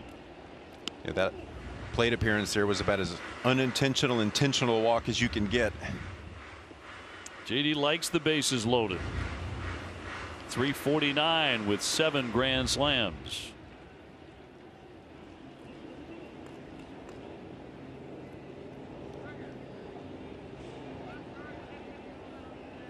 Another guy the Red Sox need back with a hot bat.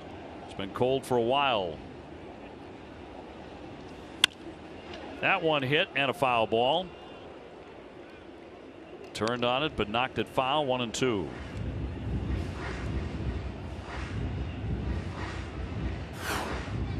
That ball's inside, does a good job of throwing the hands right to it because it's so far inside. Really can't do much with it other than do exactly that.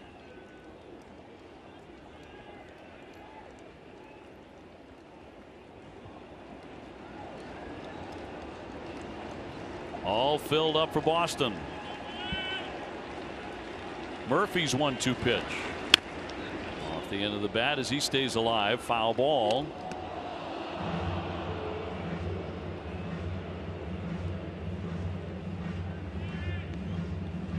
Plawecki with a good day going. He's on deck with a single and a double. He's 2 for 2.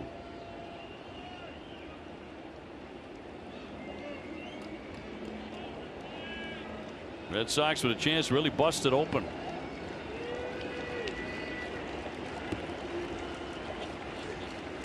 And Murphy's 1-2 pitch. Line shot into left field, a base hit. Kike is in. The second run in, a 2-run base hit to left to drive in Bogaerts and Hernandez, and the Red Sox lead it 6-2. JD with his second knock today. Looked like a hanging breaking ball, just stayed up over the middle. JD does a good job of keeping the barrel above the ball. It's an absolute chalk line to left field. Scores 2 runs. Great piece of hitting, great at bat by JD right there. Boy, what a nice sign today. He has 2 hits. Xander Bogaerts has 2 hits. 2 guys who had really been slumping over this tough stretch for the Red Sox, and now the Sox lead at 6-2, and they've been right in the thick of it. Plawecki looking at that third hit. First and second. Charged those runs to Ryu. Red Sox getting him for 6 runs in 3 2/3. That tied, by the way, his shortest outing of the season. And the Sox open it up here in the 4th inning. Plawecki seeing the ball great. I think this goes back all the way to when the Jays were at home at Fenway Park. I noticed some really good swings on the ball back then. There's another shot into left field.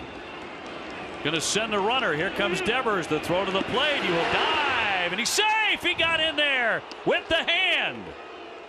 Charlie Ramos at home plate was right on top of it and saw him get the hand in there, and the Red Sox lead it 7-2.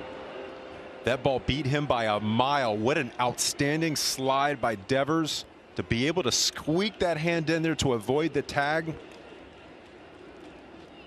And it's Plawecki again, his 3rd hit today.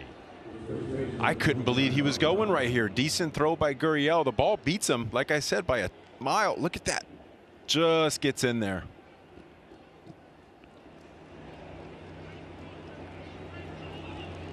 That ball leaves his hand basically right when he's rounding that bag. In.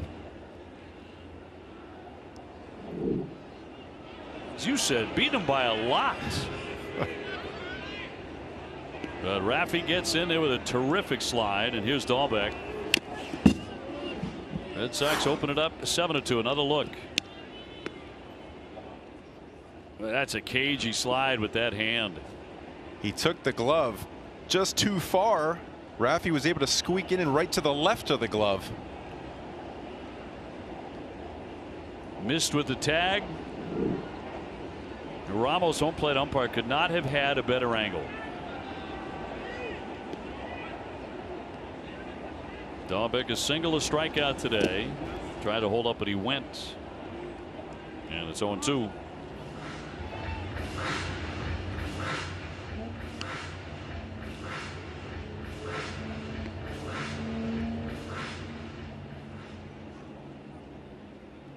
In the inning, Duran with a hit, Bogarts with a hit, Devers took a walk, just made a great play at home plate.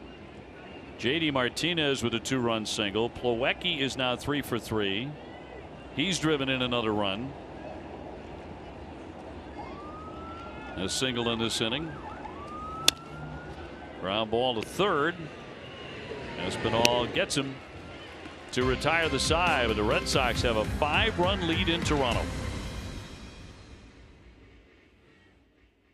Sox host the Syracuse Mets at Polar Park. Don't miss the first pitch next Tuesday night at 6:30 on NESN Plus.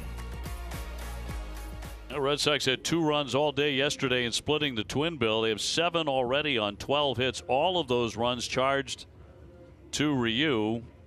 And so an embarrassment of riches here for Richards, who's allowed 2 runs on 5 hits. And meanwhile, the Orioles have a 5-2 lead on Tampa Bay. They're in the bottom of the 5th inning. Yankees and Seattle scoreless there in the middle of the 5th. Here's Gurriel, who made a fine throw to home plate, but even though it beat Rafi Devers, he made maybe the slide of the season for the Red Sox, and he got in there somehow. And the Red Sox bouncing off of last night's high of winning a game that maybe they shouldn't have won. But as Cora said before the game, it's a big league win. We will take it. No questions asked. It's in the win column. A W's a W. They come in all forms, and you can't look at one and say, we're not going to count that. Oh, we will count it. We'll count especially where they are right now. Particularly last night, yes. Gurriel 0 for 1. He's hit into a fielder's choice, then Valera, and then Espinal against Richards. You know, that play, you thinking about it, if that play happens a few years ago, the catcher's standing on the line waiting for the ball to get to him. He's blocking the plate. Might be a different story, but because he's on the field, he's got to bring that to Rafi. He has no eyesight of where Devers is. So he's grabbing the ball, and then he has to pay attention to where Rafi is. That's not a lot of time to know where to put the hands. I give the umpire credit there too. There are a lot of times in past years where the umpire automatically assumes because the throw beats him, the runner's going to be out, that the tag must have gotten there in time. So Ramos did a really good job of getting excellent position, but the lion's share of the credit goes to Rafael Devers. Absolutely. Great slide. Unbelievable slide. Ramos staying in it with his head, noticing where the hands were in relation to the glove. Gurriel with a pop up. Out goes Arauz for the catch. 1 gone.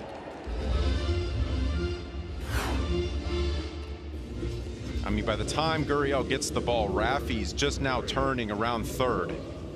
Ball's there, but look where the positioning of the catcher is. Now he has to sweep across and put the tag on. And no challenge on the play from Toronto. Valera's 0 for 1. He's grounded out second.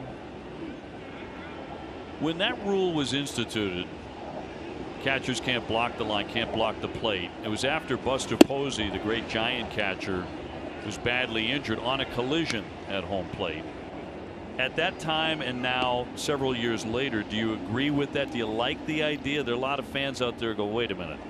You got a chance, an opportunity there. You got a chance to jar it loose. That's a very exciting play at home plate. Yeah, guys can get hurt. But you've taken that away. You've removed that from the game. Are you a fan of the rule? I understand why they made the rule, but honestly, I like the hard-nosed grit of being able to run into a guy with gear, and that's the point of the gear, to be able to protect your body. Yeah, I mean, that play did hurt somebody, a significant catcher in their organization, but I tell you what, it's I honestly miss it. I miss going into second base hard as well, being able to break up that double play and going through the bag. It's a different ball game that we're watching right now. Served the other way, but that's where Duran was. He was in close, and that's out number 2. As Valera makes the second out of the inning.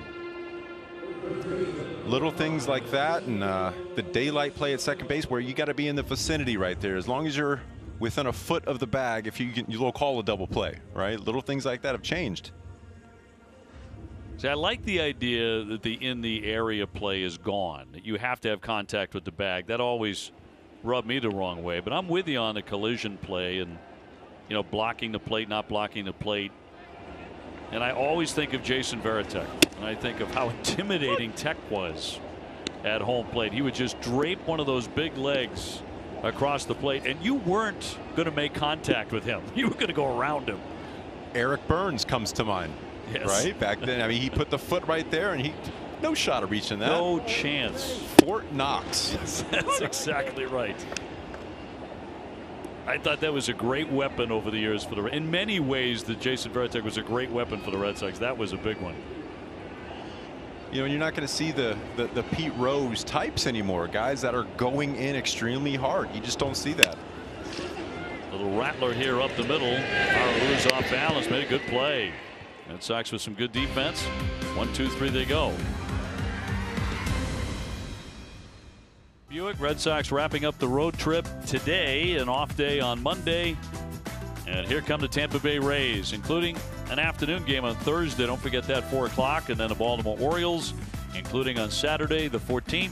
Chris Sale returning at Fenway to start against the Orioles. First time in a couple of years in a Red Sox uniform at Fenway Park. Top half of inning number 5. Red Sox leading it 7-2. I'm talking about Tech moments ago and his great play at home plate over and over the years.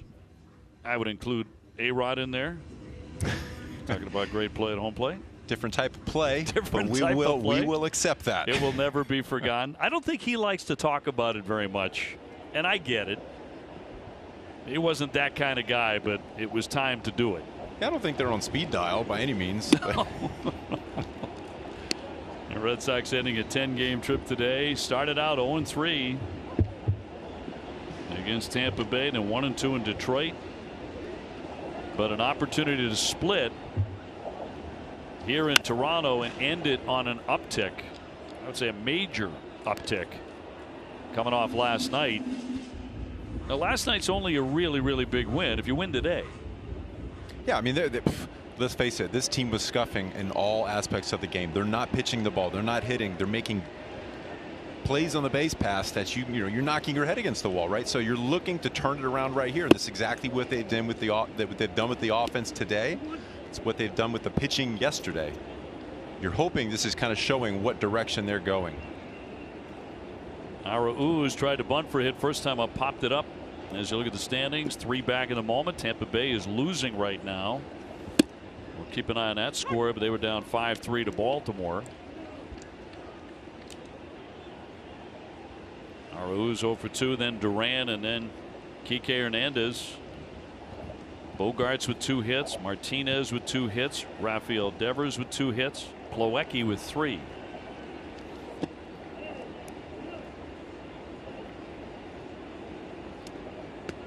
Plawecki's a good hitter.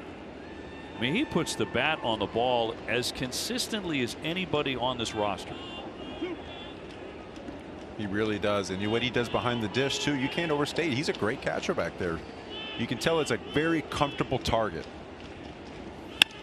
3-2. That one roped into center. Well struck. Springer back, though, to make the play over the shoulder. Pretty good cut by Araúz. Red Sox have had a lot of them today. 1 man out. Red Sox fans in Massachusetts, step up to the plate and get your classic Red Sox license plate before they've retired and a new design is unveiled. Proceeds benefit the Red Sox Foundation and the Jimmy Fund. There are limited quantities available, so get yours today at redsoxfoundation.org/plates. Jarren Duran 1 for 2, had a base hit last time up. Red Sox running Hyunjin Ryu out of the ball game in 3 2/3. They got him for 7 runs on 10 hits. Matched his other outing of the year where he didn't get out of the 4th inning, I should say. Doesn't happen very often. He's been outstanding this season, but it does happen even to the best in the game every now and then. Red Sox buoyed by the victory last night. Some key bats are coming back to life. We talk a lot about spark, and it could be anything really. It could be something as small as just winning that game in that fashion. Duran serves that one the opposite direction. His second hit today. He's now 2 for 3. It's an out. Little two-seam fastball right there. Watching it all the way through the barrel, off the end of the bat, hitting it where it's pitched. And again, you're seeing a lot of these line drives today. These swings are great. Really flat, level plane. Just trading places. That's what they've been doing all day long. Well, today, game number 114 for the Red Sox, who are in such a bad way after losing game 1 of the doubleheader yesterday. They had lost 8 out of 9. Things look pretty sour in every phase, and I mean every phase. And then guys starting to come up with positive COVID tests. 2 key bats out of the lineup because of the possibility of COVID. I mean, and you win the ball game last night. You're up 7-2 in this one. There's a big chunk of baseball left. Again, 114 games played after this one. So who knows how important that game last night will wind up being, but at the moment it feels pretty darn big. And it was extremely important because of the way the first game ended. I mean, that was a 1-0 ball game.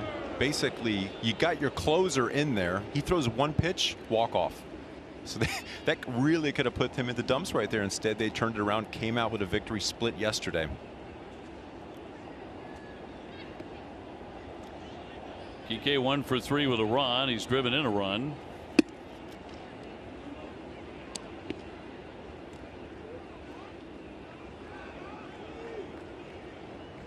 One ball and 1 strike, 1 on 1 out.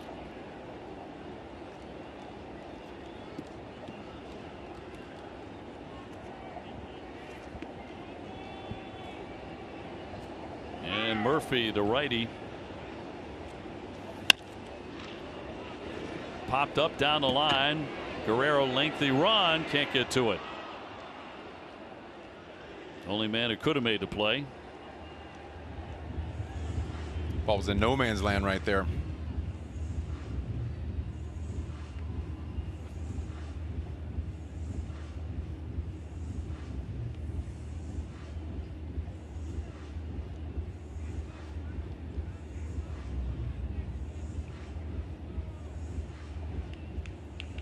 Red Sox trying to cut into the lead by Tampa Bay right now. 3 games off the pace. And that will be the next ball club the Red Sox face on Tuesday at Fenway. They've got 10 games against each other. That can determine a lot in that time span.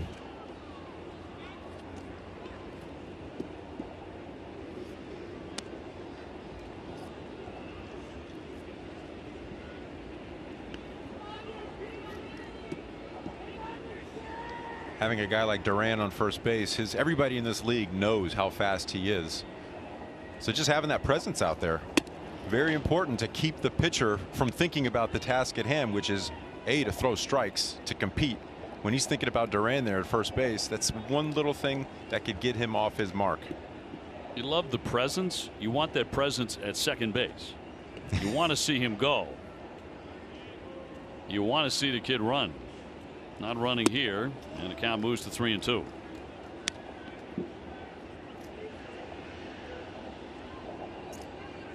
Well, a lot of support for Garrett Richards, and it didn't start off great for him. He quickly allowed a run in the first inning, gave up 3 hits, looked like he was going to have a short day.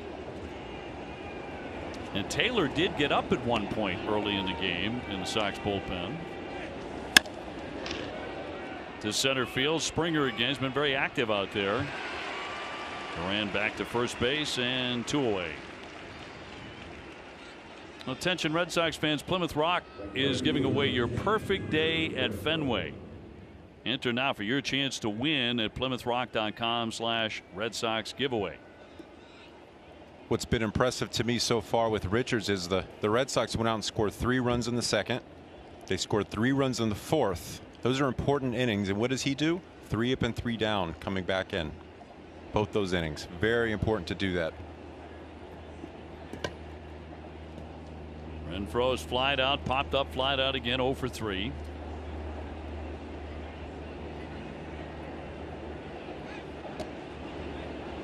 They have an idea he might be running here with 2 down.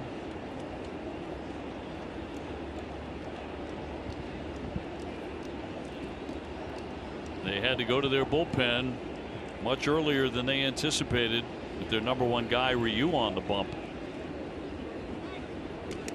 who departed in the 4th inning. Red Sox hammering away to the tune of 10 hits off of the lefty.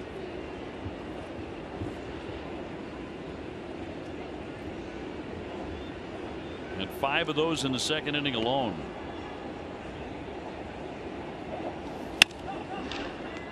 He'll fly that one to right field. Hernandez keeps on moving, lunges and can't get to it, and winds up in the netting.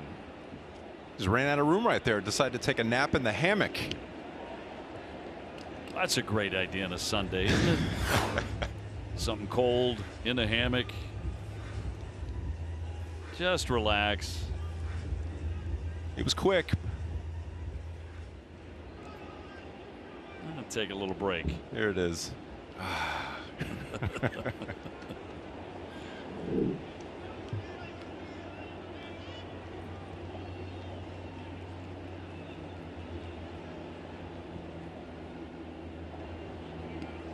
Well, Duran is not taken off. Not going to go here, and the pitch into the dirt would have been a good one to go on there. 1-1. Wonder how much free reign he has as a rookie, as a young baseball player coming up.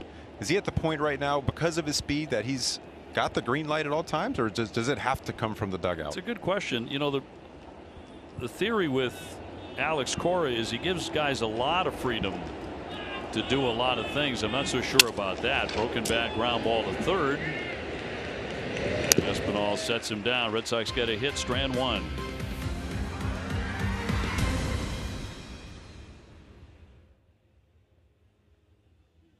In Toronto, where the Blue Jays have returned for home games and have been playing really, really well. Red Sox are looking for the split of this doubleheader. Garrett Richards has allowed 5 hits, 2 runs. Sox already with 13 hits against the Blue Jay staff. A 7-2 lead to the bottom of the 5th inning we go. Garrett Richards had already made 5 starts against the Blue Jays this season with an ERA north of 6 and a 2-2 record.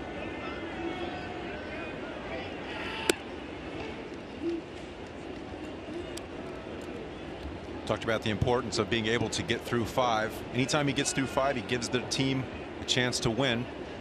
Pitch count's looking pretty good so far. McGuire with a tapper to short, 0 for 1.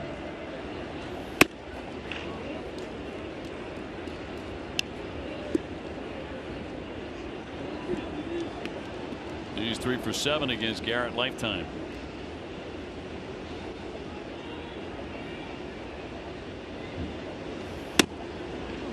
Got the strike.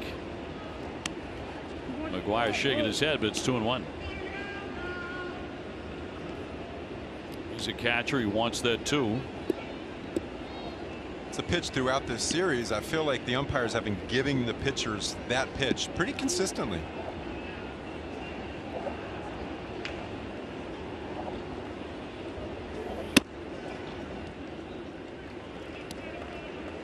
Garrett has not walked a man.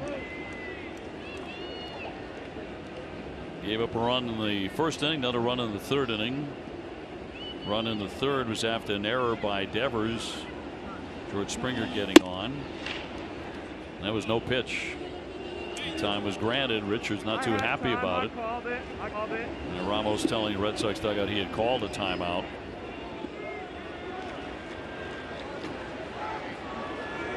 Alex not very happy about that.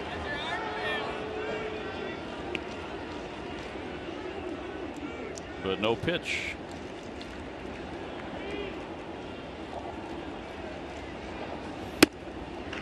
On the edge. Ramos was given that outside corner, but that certainly looked like one was on the black, and the count 3-2. Springer on deck. Yeah, walks really haven't been the issue for Garrett as of late. He walked 2 guys last time out and won the previous 3. He walks him. It's really been hard contact. You know, just a constant traffic on the base paths because of the hard hit ball. Well, Springer has gotten on and gotten in on 2 occasions. He scored 2 runs. That's all the Blue Jays have so far. 5th inning, nobody out, a man aboard.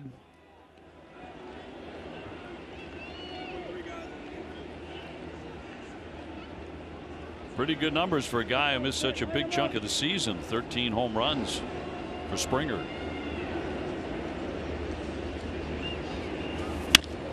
Goes after that and pops it. Renfroe coming in hard, makes the play. McGuire back to first base, and a fine effort by Renfroe. So 1 away. Yeah, that ball was hitting no man's land right there. Renfroe does an outstanding job of getting to the ball first, keeping his eye on it, and then reaching out last second. That was almost an ice cream cone right there in the glove.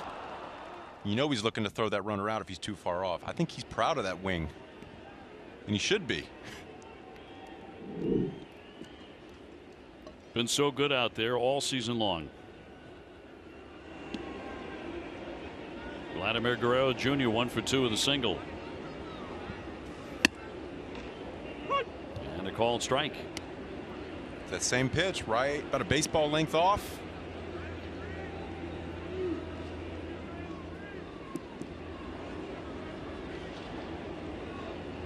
Just a couple of hits for Vladimir in the series.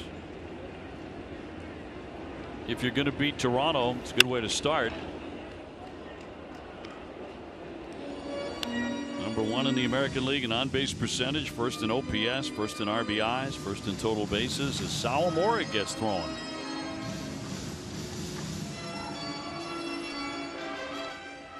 He's number 2 in home runs behind Ohtani, and number 4 in batting average.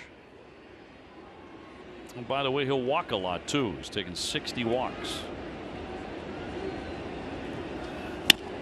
Swing, and he tags this one high and deep to left. Duran back and kissed that one goodbye. Number 35. A 2-run shot by Vlad Guerrero Jr. to get Toronto closer.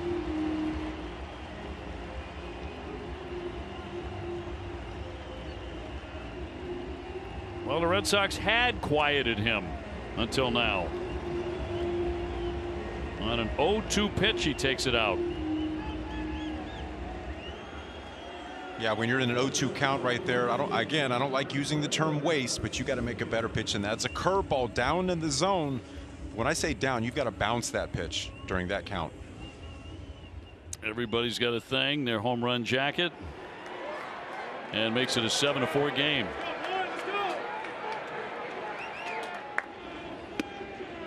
And brings up Semien, who's 0 for 2. Back to the swing. Again, 0-2. Look at the location. Yeah, it's at the bottom of the zone. But if he can do that, it's too close in an 0-2 count. And here comes Plawecki. So the inning began with ball 4, and after Springer flied out, Vlad Guerrero Jr. does this. Ball's off the end of the bat too. He didn't get it in the sweet spot. Almost a one-handed swing. Shows you how strong he is.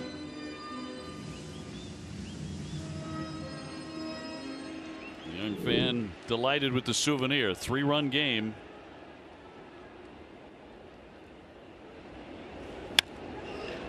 Semien pops up a 95-mile-an-hour Swifty. Dahlbeck with room to make the play, and 2 down.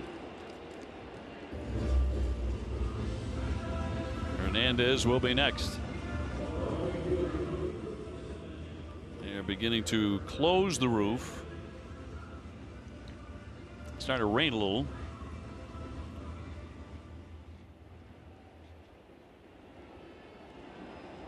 Teoscar Hernandez with a pair of singles, 2 for 2. With an RBI, he's driven in 70. So Richards just trying to get through 5 innings.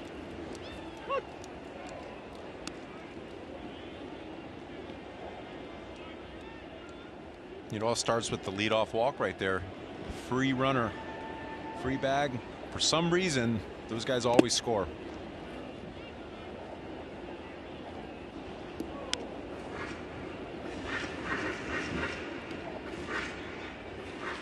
They get Kirby Snead, the lefty, going. Always easy to pick out Kirby with the long hair, and that's going to be outside low. 2-1. Kirby and I went to the same high school. If I haven't mentioned that 15 times in the past couple weeks. You have, in fact. You mentioned your conversation with him. Said he was a very nice young man. He really is. 2-2.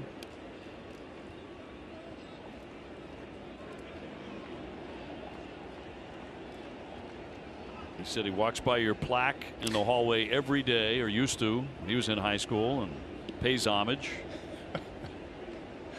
to the Lenny D plaque. 2-2. And in there for strike 3. Made a pitch. He also gave up a 2-run homer to Vlad Guerrero Jr.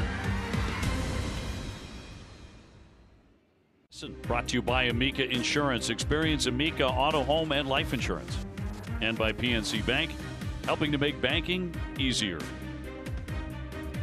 Red Sox have had the lead shaved back a little bit, 7-4, on the home run by Guerrero Jr. Top of the 6th inning.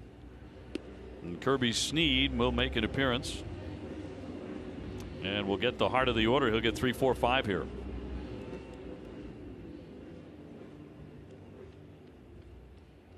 So that will be Bogaerts to lead it off, and Xander with a bounce back effort today with a pair of hits, and has scored each time he's reached. Like you said, he's gotten on twice, but he's hit the ball hard 3 times. It's a great sign for Bogey. Better keep scoring against these guys, though. Yeah, you cannot take your foot off the gas pedal at this point. You have to keep adding on.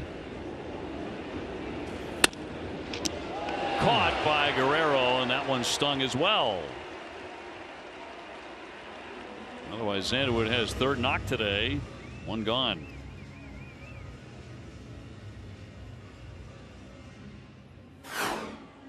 Again, this is a pitch he's been fouling off lately. Now he's able to keep the barrel through and on top of it.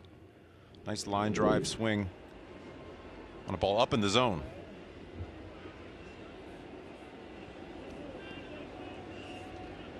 Rafael Devers has been on base 3 times already. 2 singles, a walk, and a run. Yankees in Seattle are 0-0 there in the 6th inning. Orioles are leading Tampa Bay 5-3 in the 7th with 2 down.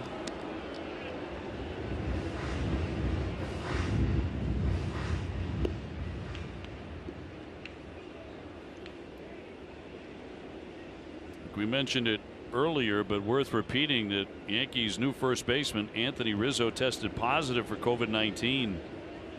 Manager Aaron Boone announced that today. He is experiencing symptoms. We'll skip to Simeon. Throw off target. Guerrero Jr. applies the tag, and there are 2 down. Don't miss out on your favorite artists playing at Fenway Park this year. Check out the 2021 Plainridge Park Casino Fenway Concert Series lineup and buy your tickets today at redsox.com/concerts. Players who do test positive for COVID-19 are sidelined for a minimum of 10 days before they are allowed to return. Word is at least 85% of the Yankees have been vaccinated, so they have loosened some restrictions. Yankees have been hit hard by COVID-19. Here's JD back in the lineup today after testing negative after missing the doubleheader, and has 2 hits. Now, do you know if that matters if they are vaxxed or not? If there is a breakthrough, it's mandatory 10 days. It's a good question. He went around, a swing and a miss. You do know that early in the season, Rizzo, who's a cancer survivor, said while he was with the Cubs he wanted to see more, quote, data before deciding whether to get vaccinated for COVID-19. Aaron Boone did not want to speculate on any player's vaccination status.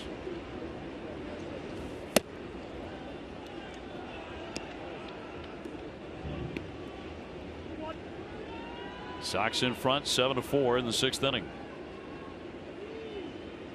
JD a double in the 2nd inning, a 2-run single in the 4th inning. Both he and Xander Bogaerts looking more like themselves today. I noticed something about JD, what he's doing. He's almost got like a miniature Kevin Youkilis style hand position when he's on the bat. It's a little bit elevated, that top hand. He's barely got his fingertips, very, very loose. And at the last second, that's when he drops it down to meet the bottom hand. See that right there? Very loose, drops down. 93, and he sends that one to the outfield. His 3rd hit, 3 for 4. Looking more like himself with every swing. Today's 180 moment of the game presented by Awaken 180 Weight Loss. I mean, JD's the guy that you want to get going along with Bogaerts. These are the guys that have been carrying the lineup throughout the season, the heart of the order. When these guys are right, the Red Sox lineup is going to do a lot of damage. So it's very, very positive to see this part of the lineup, along with everybody else, frankly, today, getting the job done. With proven weight loss each and every week, imagine how fast you could make your own 180. Reserve your consultation today.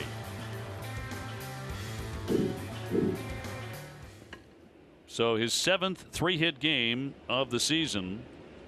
Kevin Plawecki is looking for a 4-hit game. 2 singles and a double already.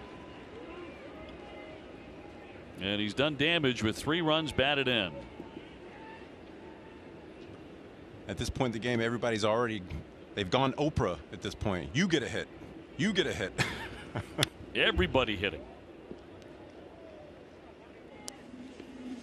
We've been waiting for it. Here it is.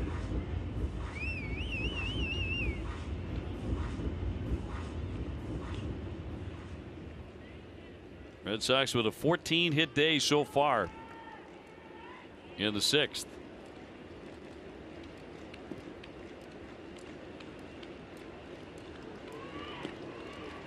Two down, the 0-2 to Plawecki. We talk about Plawecki's ability to put the bat on the ball, right there with anybody in the ball club. Not saying that he's a JD Martinez, a Xander Bogaerts, or Rafi Devers in terms of power and production, but his ability to make contact and good contact on a regular basis. When you make contact, you force things to happen, right? No matter if it's hard hit or soft, frankly, you can go out there and put the bat on the ball,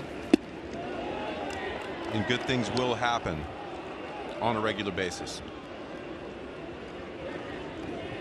And hitting well over 300.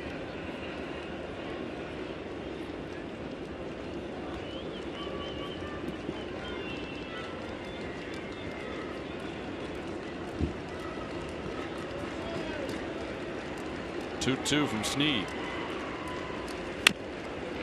Rolls that one foul.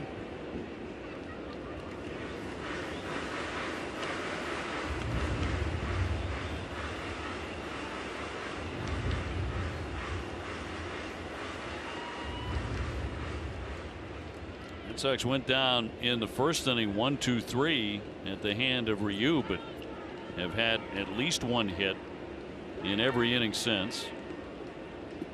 Had 5 of them in the 2nd inning, 3 in the 3rd, 3 more in the 4th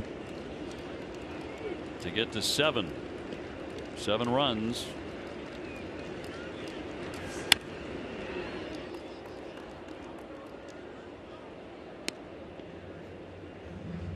Red Sox, when they score 4 or more runs, are 57-9. Talked about that all year round. 4 is the magic number. That's when the pitching staff is holding up their end of the bargain, though. Throughout this season, they've really done a good job of keeping that number at the right spot. 2-2 down low. Taylor working in the bullpen for the Red Sox. Second time Josh has been up, and I want to push the matter with Garrett Richards. 5 innings for him and 4 runs on 6 hits.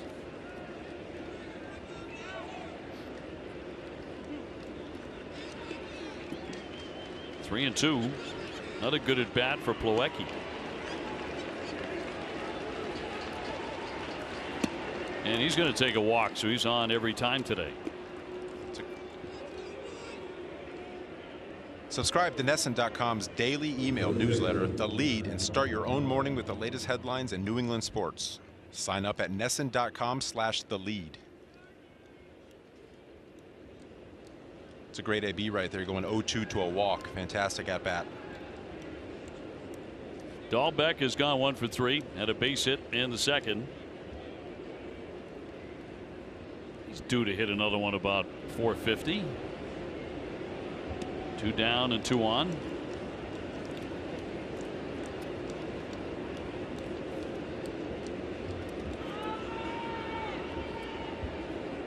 Martinez with a hit, Plawecki with a walk. Sox in business again.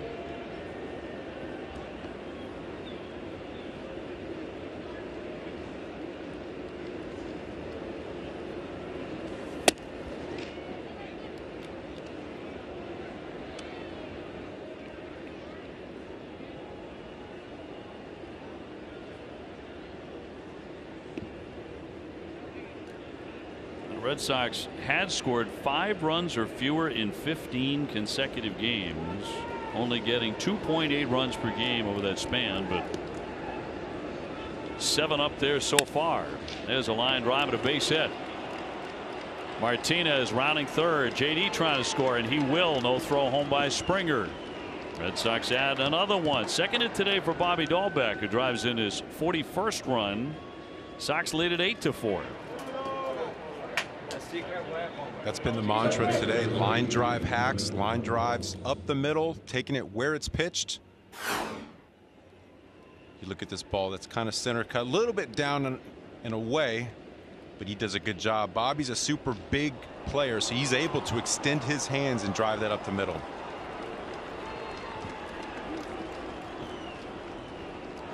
Red Sox really piling up the singles today. 2 more in this inning. Araúz hitless so far. He's 0 for 3. 261 for Jonathan, looking for that first home run.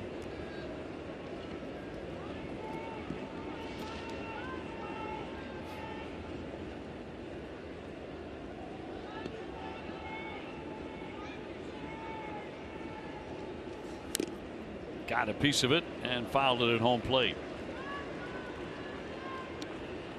Red Sox and the Blue Jays concluding their 19-game season set today.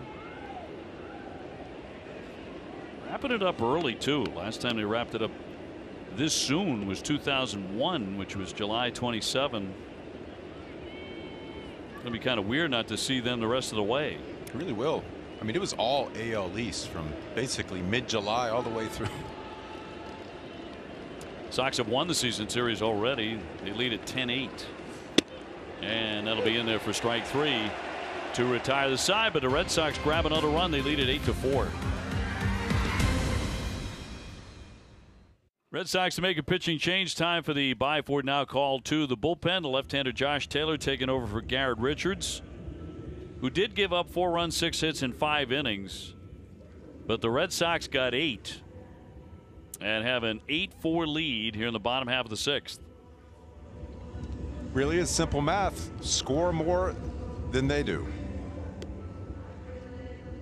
Your expectations were not terribly high today, with Ryu, the top pitcher for Toronto, going 11-5, a 3.22 ERA, pitching some of the best baseball in the American League over his last 4 starts. He was unbeaten with a sub-2 ERA over that point, but even though the Red Sox went down in order in the first inning, they came out gunning in the second inning for 3 runs on 5 hits, added another run on 3 hits in the third inning, and knocked him out in the 4th inning with 3 more runs. I know. I tell you, Richards did a good job today, kind of creating a little bit of damage control, putting up 3 zeros when it really counted. And again, the goal for him was to go 5 innings. You look at the stats, every time he goes 5 or more, and 5 wins for the Red Sox as a club out of 6. So I know that was a goal. Well, he got through 5. And now the Sox bullpen. Here's Dickerson. Taylor finished off the 4th inning of last night's Game-2 win. He did allow 1 of 2 inherited runners to score.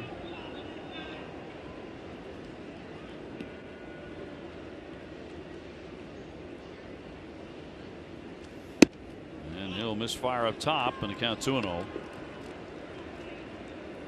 Left-hand hitters hitting just 169 against him.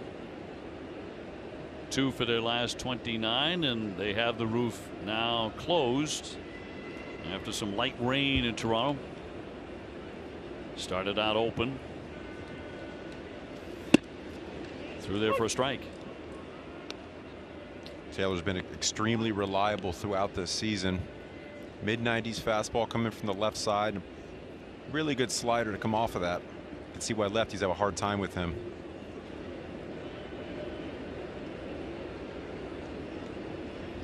Lourdes Gurriel on deck. And even up now on Dickerson, who's been quite troublesome in this series. And an RBI single in the 1st inning to drive in Springer. When Toronto took a 1-0 lead, it was feeling a little ominous right away. We've just seen so much of it lately. You're like, up, here we go again. But I tell you what, after that 1st inning, was able to do a good job, shut down the 2nd inning, shut down the 4th inning after big innings for the Red Sox offense. 2-2 is inside to fill up the count. You take away that home run in the 5th, looks a lot better on paper. If you could remove Vladimir Guerrero Jr. I know a lot of pitchers are saying that throughout this season. Right, yeah. If only that guy wasn't in the middle of their lineup. And it was only a matter of time, because this series he was pretty much held at bay. Yes. Dickerson will take a walk here. Certainly not the way Taylor wanted to begin this, with a 4-run advantage. And Gurriel next.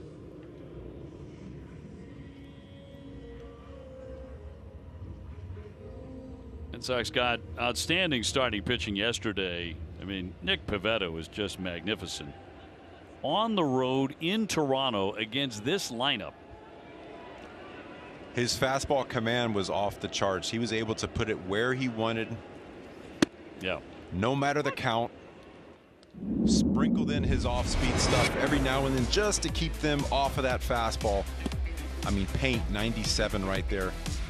Inside, outside to 96. And again, during the post-game interview, they said, hey, what'd you have working today? And all he said was fastball. Best fastball I've ever seen from him. That's it. That's it. He was pounding he the could zone. throw it in a teacup yesterday. He really could. And he's had some great outings, obviously. And some outings where, like yesterday, he was flirting with perfection or a no-hitter. Gurriel has gone 0 for 2. You know, the Red Sox would lose that ball game, but that one really stands out against an opponent like this, the way they're swinging the bats. I mean, it's just a deadly lineup. You know, you look at what he did yesterday, you know what he's capable of doing. He's done it periodically throughout the season. Now you add Chris Sale into the mix. You add a Tanner Houck into the mix. Nathan Eovaldi stepped up throughout the season. If they can achieve that consistency that they had a month ago, the majority of the season, let's be honest, up until this little spurt of a little bit of a lull, I'm confident they can go. If Chris Sale's the Chris Sale we've had in the past, if Tanner Houck can keep it together. He's a young pitcher. They've kept him around 75, 80 pitches. I'd like to see him go deeper in the games consistently to help this club. Sure. Dickerson on with nobody out. 2 balls and 2 strikes. I love how it's kind of adorable how you use the phrase a little bit of a lull, because over the course of 162, okay, but 8 out of 9 feels like a month or 2 months for a lot of us. I'd like to use the analogy, a marathon is difficult. The most difficult miles in that marathon is mile 18 to 23. And I really do believe that we are at that mileage during this point in the season. A little bit of a slider right there, inner half. 89 miles an hour. A lot of movement, a lot of late braking action. I'm going to take your word for it whenever you talk about long distance running and marathons and what that feels like to run 18 miles, Lenny, because I'm one of those who has absolutely no idea, and I think everybody's insane who does it. Don't get me wrong. I have never ran a marathon. I've never ran a half marathon, but my wife has probably run 100 half marathons. So I've been watching her for the past 10 years. I'm impressed. Half marathon, full marathon. I think you're all nuts. She ran a 10K this morning pushing 4 kids. You showed me the picture. No joke. Fastball in there for a strike on Valera.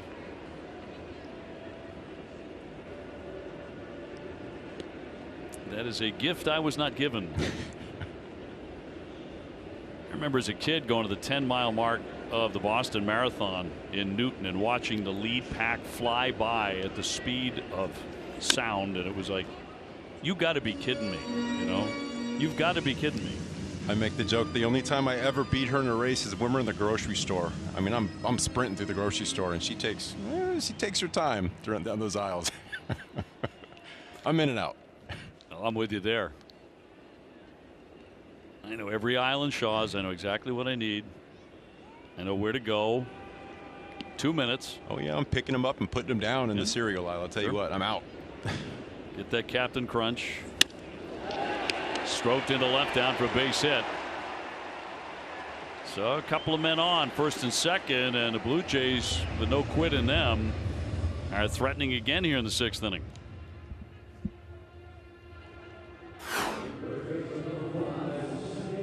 Again, a little bit of a wrinkle right there, 88 miles an hour. This squad, they are not going to go away. They are going to be aggressive. They're going to hit mistakes. That ball doesn't have a lot of movement. It broke, but it broke in the zone. The previous strikeout, you notice that pitch starts in the zone and breaks off. That's where he wanted that pitch to go.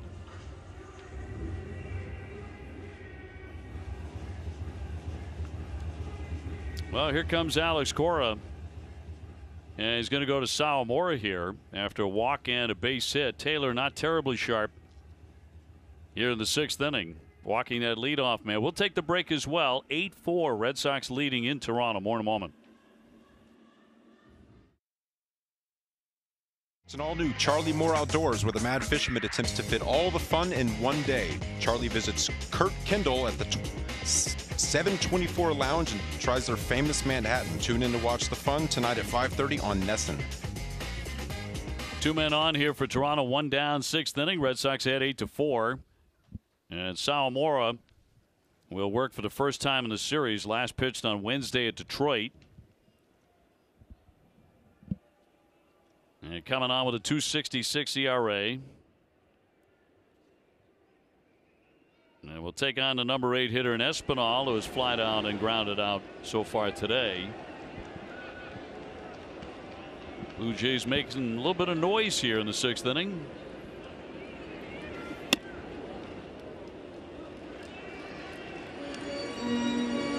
So no matter what, it's going to be a heavy bullpen day. Richards went 5, gave up 4 runs. Taylor coming on with a walk and a single. Did strike out Gurriel in between. So Moore is hoping to come out here and just get a quick ground ball.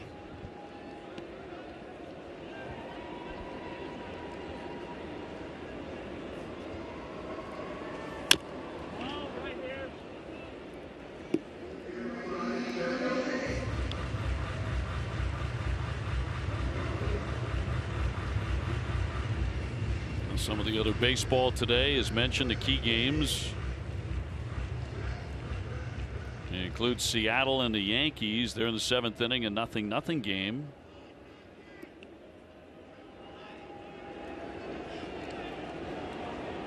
How about the Phillies behind Wheeler today, blanking the Mets 3-0. They have jumped into first place, and they look like a team that means to keep it. How about that spiral?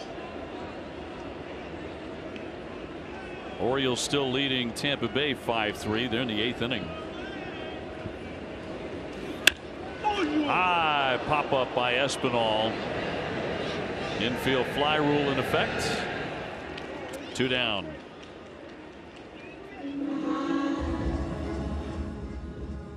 So Hirokazu gets his first man.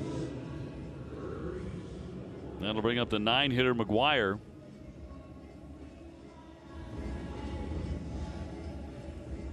Sawamura trying to put out the fire here in the 6th inning. Red Sox with a victory will come to Toronto and split the 4-game series. They denied Toronto the opportunity to be perfect still in their history in Rogers Center as far as sweeping doubleheaders. Red Sox winning last night despite several mistakes on the bases and other errors, and yet won the game. Into the win column it went, said Alex Cora. You don't look back. We'll take it. Could turn out to be a very important win in this season. The way things have gone. Bounding ball and right to Devers. Hitched a bit. That makes the play. And that retires the side.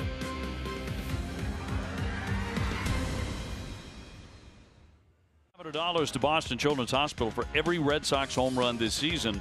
All donations raised stay local to support Boston Children's Hospital. Red Sox with an 8-4 lead coming up to bat in the 7th inning.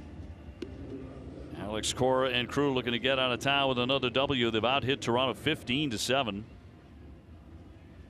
So the Red Sox have looked more like the Red Sox we've come to know this season than the one we've watched over the last 9 or 10 days. So Snead will continue to pitch.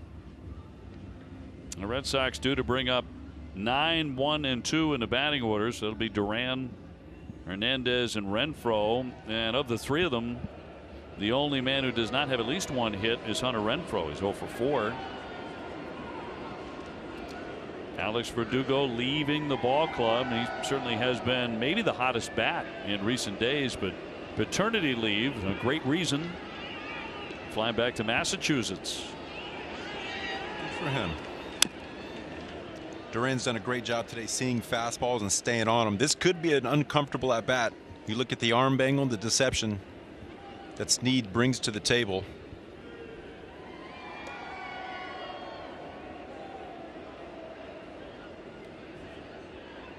Red Sox fell behind 1-0. Now up 8-4. So if they do win this game, it'll be another come from behind win. They're tied with Tampa Bay for the most in the majors with 34. Tampa Bay's trying to rally themselves today, and they have now pulled to within.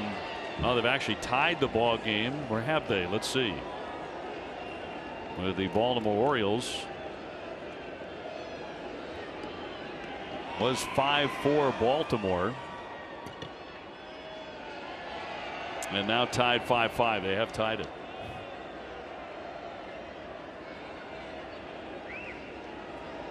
And the 0-2 went waving and missing there to get down on strikes. So 1 away in the Red Sox 7th.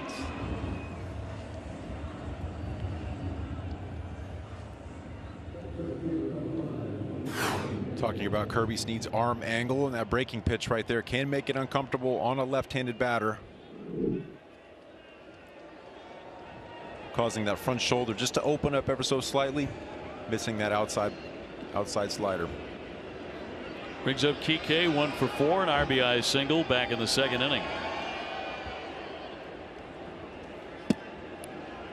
Called a strike.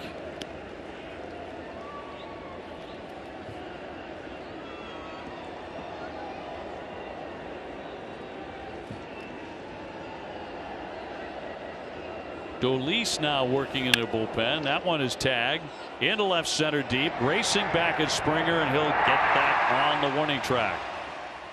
2 down. Now Kike took a shot, just a little short, 2 away. I thought he might have had a chance off the bat. Sounded good. So another pitching change coming. Dolis is ready. Hunter Renfroe scheduled to bat next.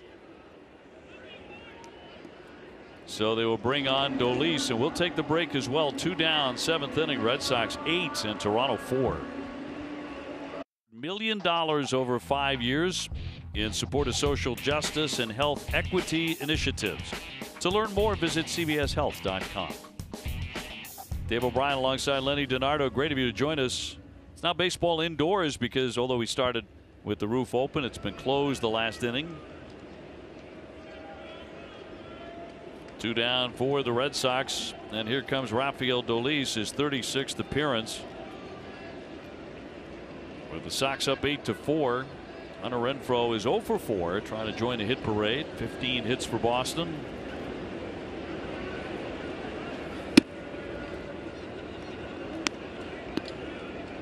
It's a shame they closed the roof because typically when Dolis is pitching, you can use a sundial to measure the time between pitches. Absolutely true.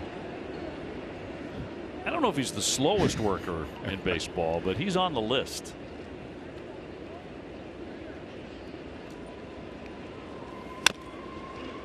One ball, one strike.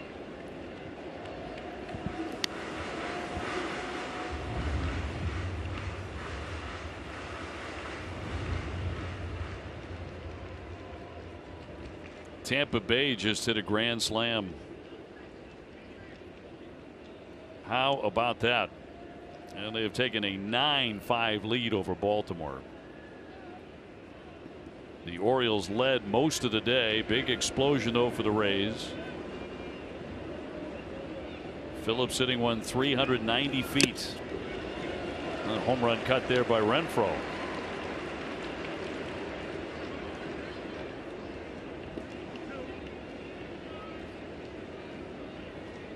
You knew it was coming when you said the score. Baltimore's beating Tampa. Wait for it. Right.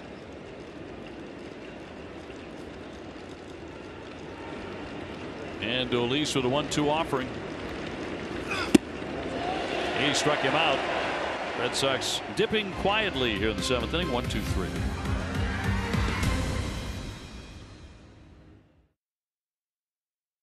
Get in-game video highlights, live pitch-by-pitch breaking news, player updates, and more from your Red Sox. In Toronto, Red Sox leading at 8-4. The bottom of the 7th we go. Sawamura to stay on for his 2nd inning. Top of the order for the Jays, Springer, Guerrero Jr., and then Semien. Vlad Guerrero Jr. with a home run. Springer has scored 2 times. George with a base hit. It's also reached on an error.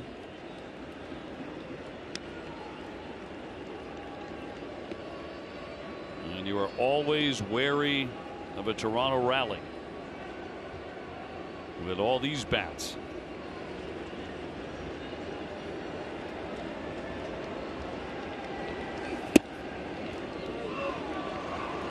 For Springer, 19 of his last 27 hits have gone for extra bases.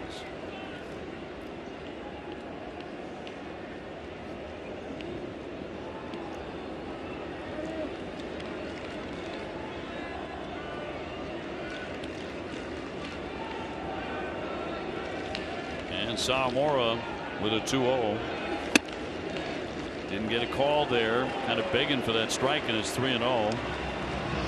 Not far off from where the pitch was called earlier in the game. Tell you what, he does have some sneaky 97, 98 mile an hour fastball. That might be a little bit inside, but again, we've seen that called throughout the day as a strike.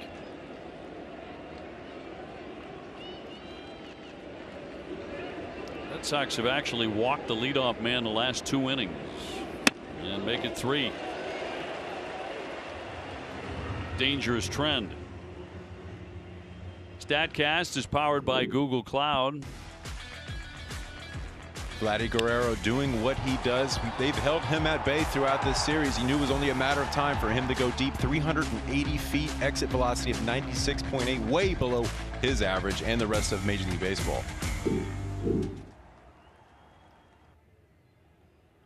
His 35th home run, 87 runs batted in. That's number 1 in Major League Baseball, the RBIs. He also has a single today. And he's made a terrific diving catch at first on a bunt. I've been impressed with his defense so far. We talk a lot about his offense, but what he does on the field and how athletic he is, it's really something to see, considering where he was last year. Bounced up there, and the runner will hold it first. I think he's making plays that there's no chance he made a year ago. No chance. Nope, 100% agree. He's in such better shape. Adam Ottavino locked up the win last night.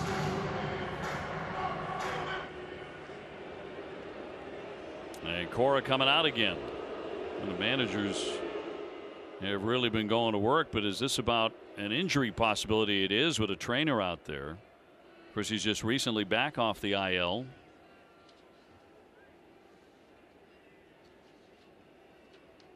So is Sawamura okay?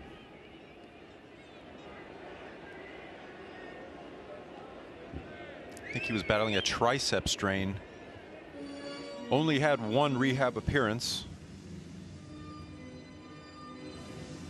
In fact, right after he went on the IL with that injury, we saw him on consecutive days. I mean, right after at Fenway, long tossing. So you knew it was going to be quickly back for Sawamura. He actually jumped on the mound one of those days and threw 2 or 3 pitches just to get the feel.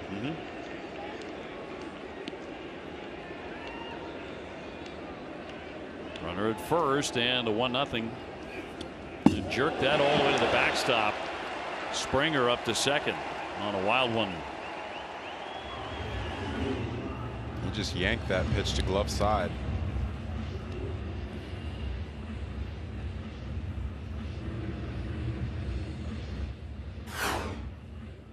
Yeah, didn't quite look right. You see him yanks it right there. Call that a little bit of alligator arm. Doesn't get out front.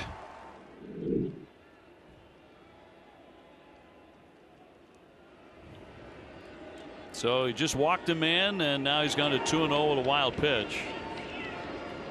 Guerrero Jr. with a home run off Sawamura. 8-4 Boston. Does not feel safe, though.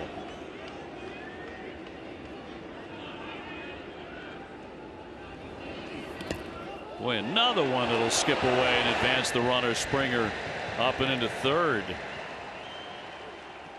What is going on here? Yeah, Cora. Yeah, something's not right with him. This is uncharacteristically wild for Sawamura. And that one nicked up. Plawecki got him on the wrist, trying to slow it down.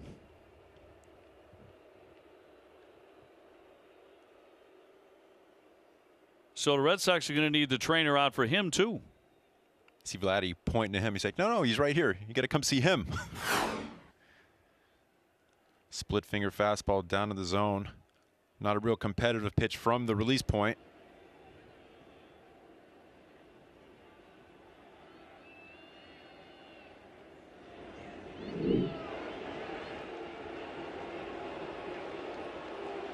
So Sawamura, with 9 pitches and 0 strikes, he will exit.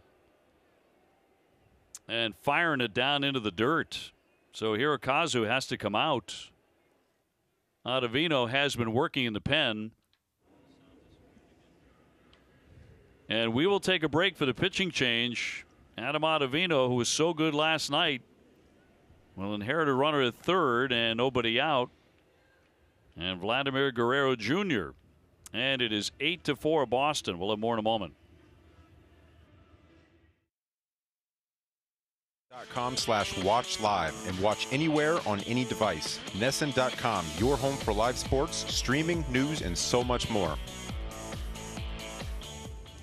Well, Plawecki will hang in there. It's a nice moment to see Vladimir Guerrero Jr., an opponent, showing a lot of concern there for Kevin Plawecki, saying, hey, guys, get the trainer over here. This guy's hurt, too. Looks like they sent Dave Bush over instead. Yes. Bushy came over to check on him. So Ottavino, to make his 49th appearance, 3-3, 3.65 ERA.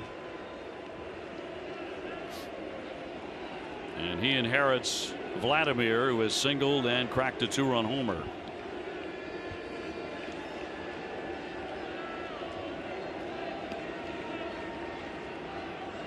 With a runner at third and nobody out in George Springer. And that goes to the backstop. And bounces back, and he can't score. On ball 4. That's one of those things where if you don't commit on the first step, you might as well just go right back to the bag. You got to read it back there behind the catcher or just give up on it. Again, I don't know what's going on. This is 2 pitches in a row, kind of yanking him towards the left. Watch Springer right here. That hesitation. Yeah, right move.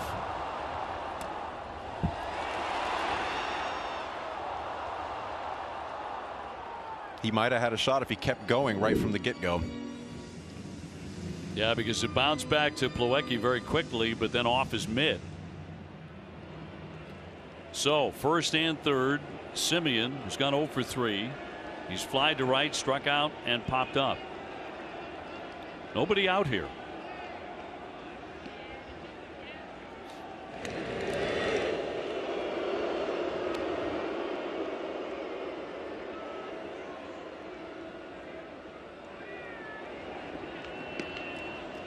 Red Sox pitching didn't walk anybody in the first 4 innings. They've walked 4 men in the last few innings. One of them has scored.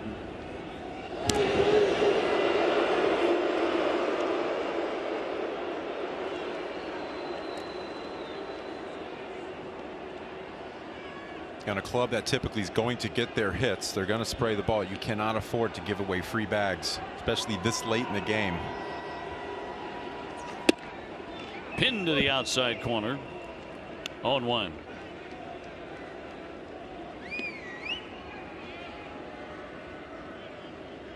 Ottavino, big time performance in extra innings yesterday. Perfect 8th inning, which was the extra inning, as the Red Sox won Game 2 of the Twin Bill.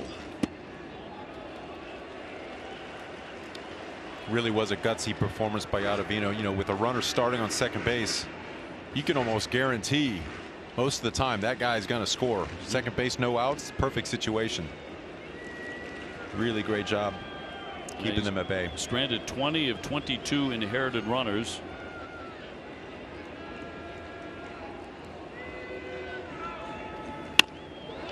Strokes that one into center field. Hernandez lines it up.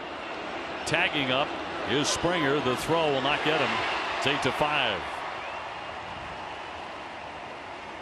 So it's the second time a leadoff walk issued by the Red Sox has come in to score. So far today, 8-5 game. Semien with his 68th RBI.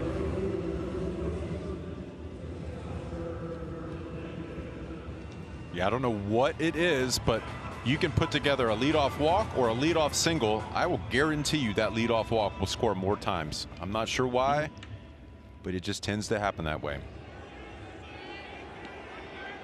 Yeah, in fact, 4 of their 5 runs today was the leadoff man in the inning, getting on and coming in to score. Here's Hernandez, 2 for 3, 2 singles. Runner at first, 1 out. Runner takes off. Here's a swing and a miss. The throw down is not going to get him. Vladimir pretty frisky, and a stolen base down in the scoring position. Yeah, Ottavino's not exactly very quick to the plate. Typically you want to be about 1.3 seconds from first start until the ball hits the mitt. That's why every first base coach has a stopwatch in his pocket at all times.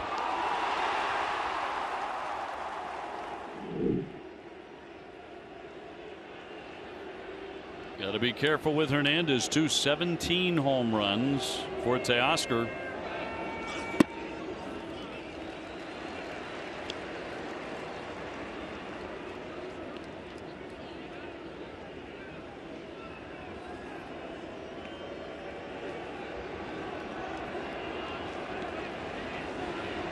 Going to kind of go into the mindset of the Red Sox right now. 1-1 and inflicted foul. After that lull in the season, Ottavino's post-game interview, he told you they needed that win like they needed air to breathe. Shows you exactly where they're at and how important it was. Hernandez 2 for 7, a double off him, 3 strikeouts as well.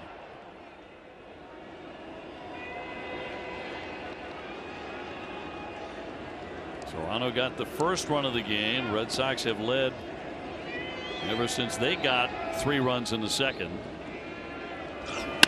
That's a base hit. Guerrero rounding. They're bringing him in, and it's an 8-6 game. Hernandez with his third hit in 4 at-bats. And Toronto not quitting. And those 2 walks at the top of the inning proved very costly.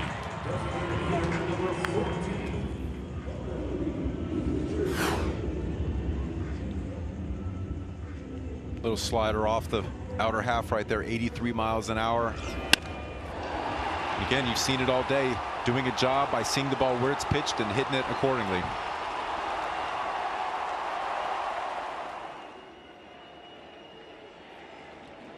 Vladimir, who had taken a walk and then the theft of second, comes in to score.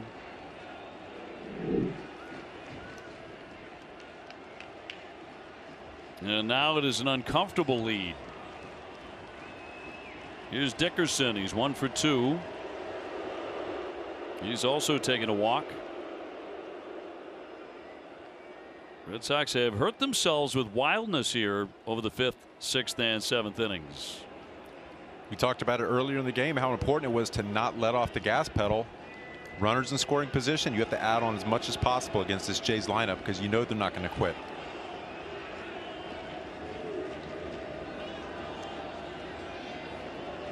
Throw that one away on the pickoff throw. Hernandez to second and stops there. And even the pickoff attempts are wild.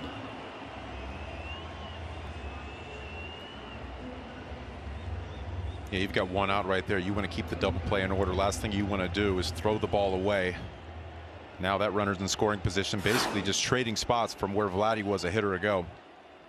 He yanked that ball just like he did the first pitch of the game towards home plate.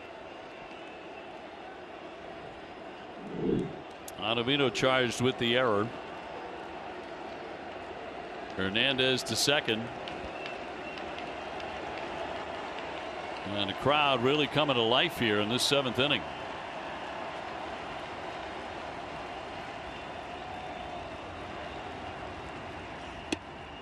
That's across for a strike. Well, Springer, the man who started it by taking a walk and then a wild pitch, got him into scoring position. He would eventually score on the sac fly. Hernandez driving in Guerrero Jr. with a base hit. And now he's in scoring position on the error.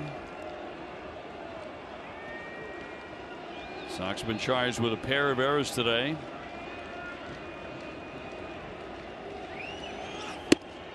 Same spot pretty much, and in for strike, 0-2. That's 2 quality fastballs right there, right on the corner, bottom of the zone. 96 miles an hour. Now he's got to go out there and do a job. He's 0-2. Got to be very, very careful here.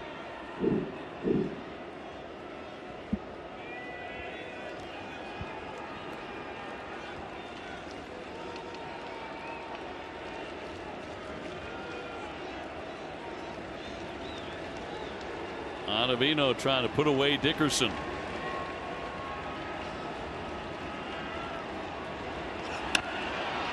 Bounding ball, but foul, knocked down by Rafi Devers off third.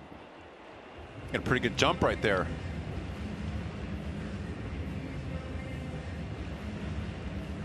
Dickerson's protecting because he's 0-2. If he didn't have 2 strikes right there, you almost want to let that ball go.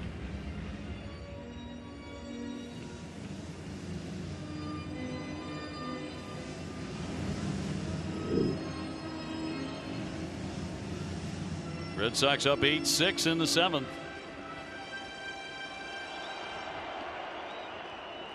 In the 8th, the Red Sox will have up Bogaerts, Devers, and JD Martinez.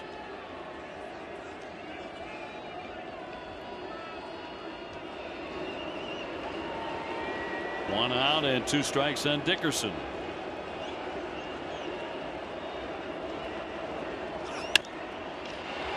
Bogaerts will go to third, and the tag, he's out.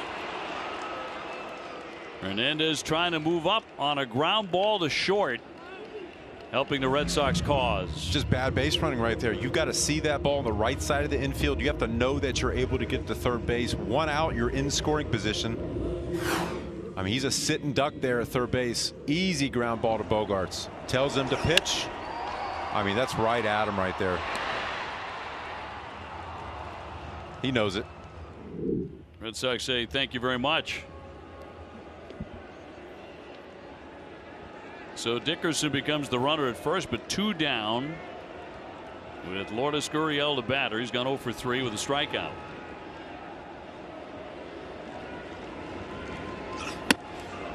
Up and in, and he swings and misses for strike 1.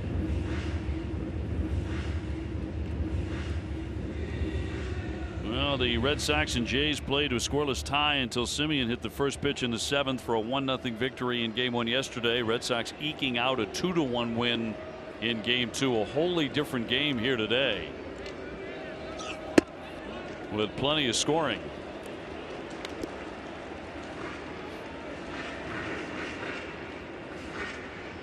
Toronto closing the gap with 2 runs here in the 7th inning.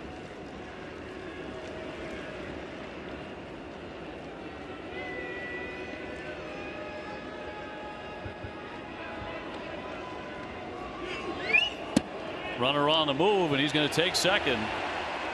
Dickerson slides in. That's the second stolen base of the inning.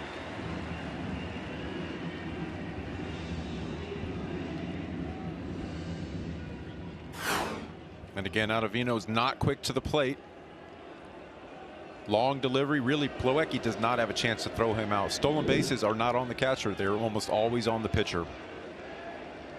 Guerrero Jr. had 1, and now Dickerson has 1 in this inning.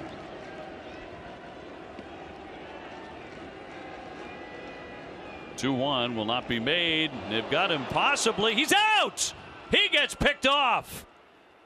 Dickerson is out. Ottavino whirling and firing to cut him down. They make 2 outs on the bases.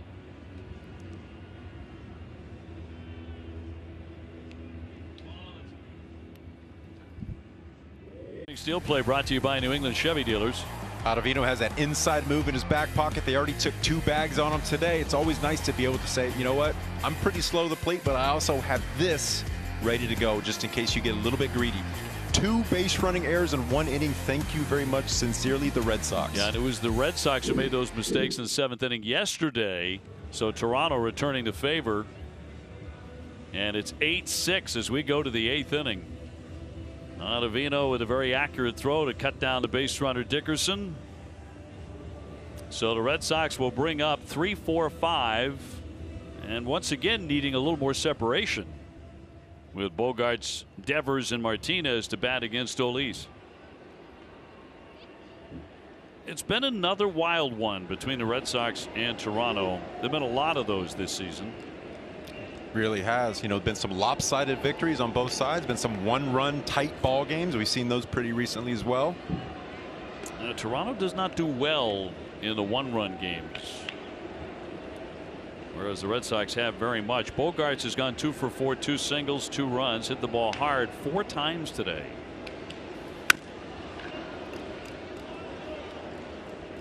Yeah, he's really put some good swings on the balls today throughout the game, starting from the first at bat. It's a great sign for him turning that corner.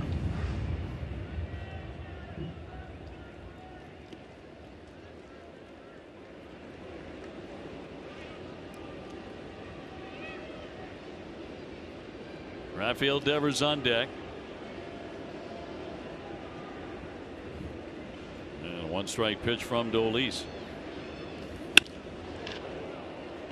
Fly ball. That one hit into left field and right at Gurriel will make the catch. That'll be out number 1. Beth Israel Deaconess Medical Center physicians provide first aid and emergency care at Fenway throughout the season. As the official hospital of the Red Sox, there's no ballpark we'd rather be at. Visit BIDMC.org to learn more about our services and our Harvard affiliated team.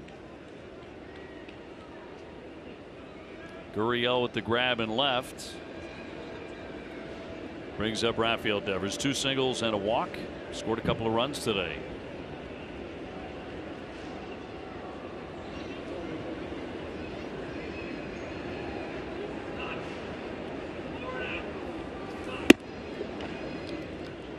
A couple insurance runs would be prudent at this point.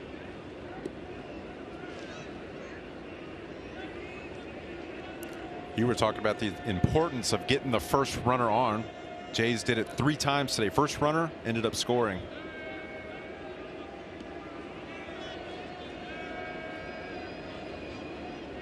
Dolis home with a 1-0. Tried to get that inside edge, but he missed.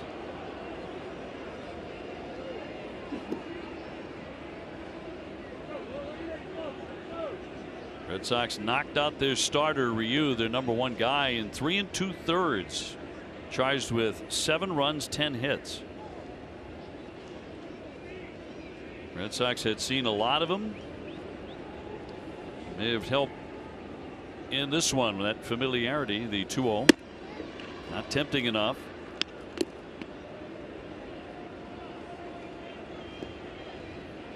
And 3-0 on Raffy.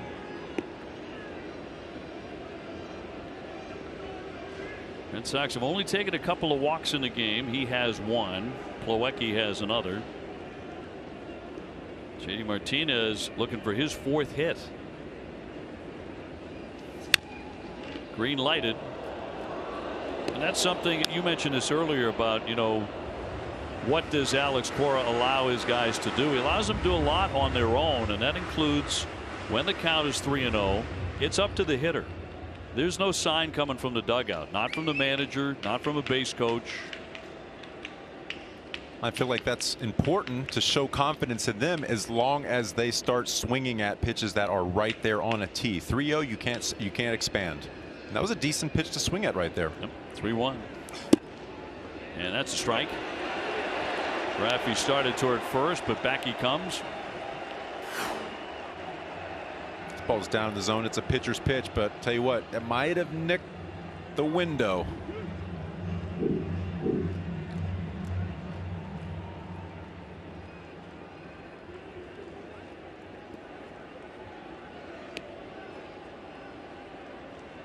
(3-1), maybe not a great pitch. 3-2, you better be hacking at that pitch right here.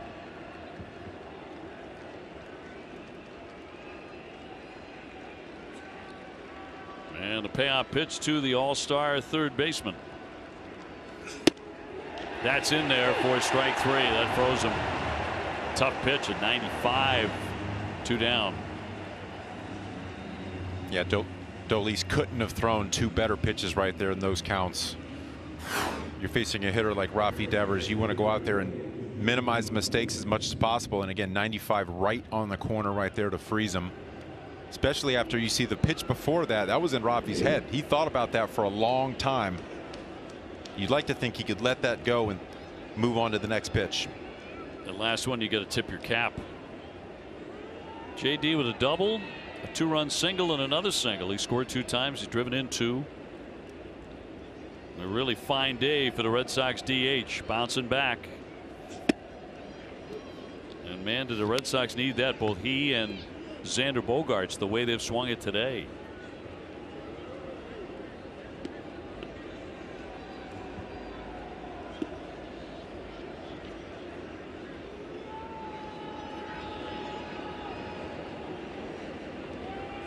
Nobody on base. We're in the top of the 8th. Sox up 2.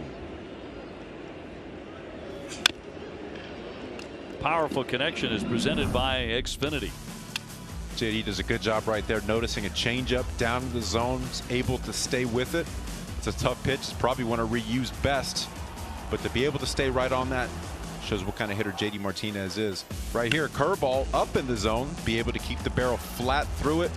Line drive cut. We've seen a lot of those today. A lot of damage done on that line drive swing. Xfinity XFi. Can your internet do that? 2 gone to 1-1. Swing and a drive. That one socked out to left center field. Headed back there, and it's off the wall. Martinez to second. He narrowly misses a home run, and he has his 4th hit today. 2 doubles, 2 singles. I thought he got that off the bat. It sounded good. I love the trajectory. Barely missed that, probably about 2 feet. Boy, what a promising day for him. Little slider right there. Didn't slide very much. Stayed up in the zone about letter high. Able to stay through it.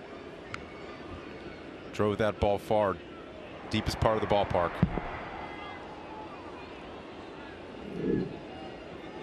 A 2-out double. Third time this season he's had at least 4 hits in a game. Plawecki is looking for a 4-hit game. He's had a great afternoon. 3 for 3 with a walk, and he's driven in 3.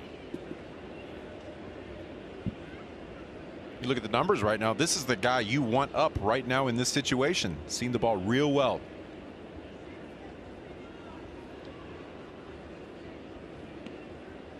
Red Sox have pounded out 16 hits so far. Dropped in there during Red Sox first pitch, presented by Rodenhiser Home Services. Adam and Jim highlighting on the Rodenhiser Heat Zone. Plawecki and Gurriel Jr. both as hot. As we check out the numbers.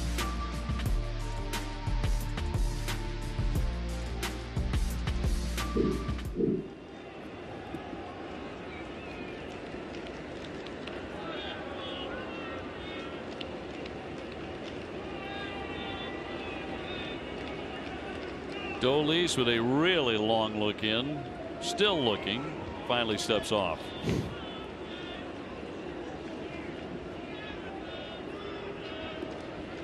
Break out the sundial. Here we go. At last he is ready, and the 0-1.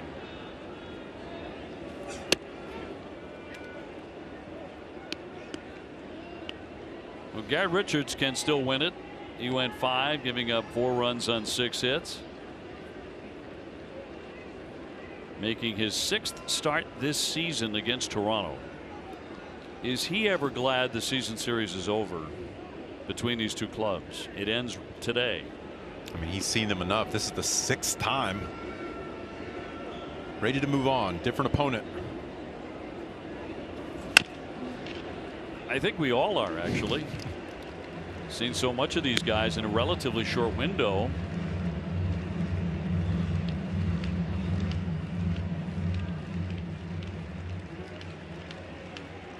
And I'm sure Toronto feels the same way about the Sox, who have won the season series regardless of what happens today. 10-8 right now. I mean, going into mid-July, that AL East opponents were not doing well overall against the Red Sox. The AL West was the only division actually with a better record. 1-2.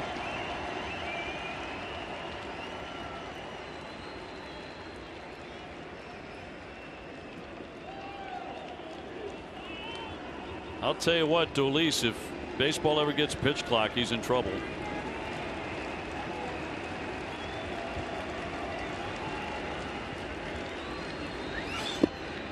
Two balls, 2 strikes. 2 down, and Martinez at second.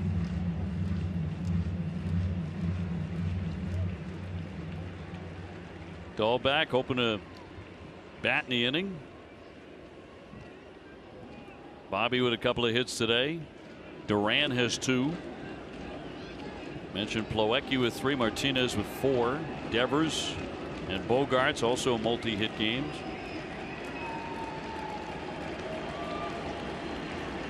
Two coming. He's run it full.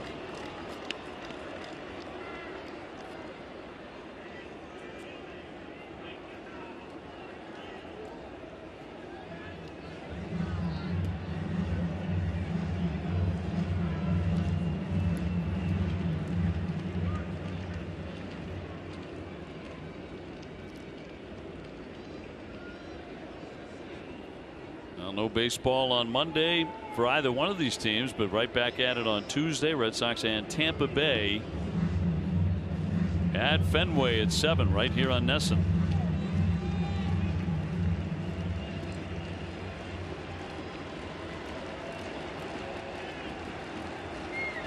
Dolis ready at last, and the 3-2 pitch. He'll pop this one up. That would have been ball 4. And Valera with the catch. Red Sox have a double, but nothing comes of that.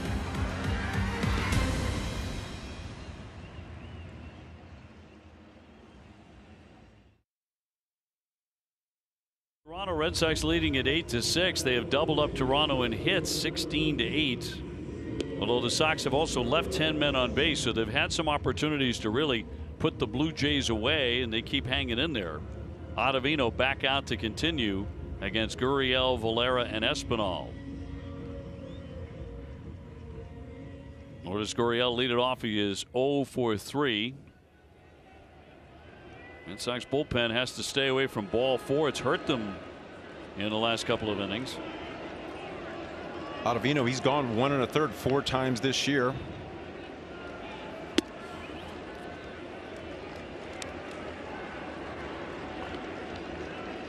Gurriel, occasional pop. He's hit 12 home runs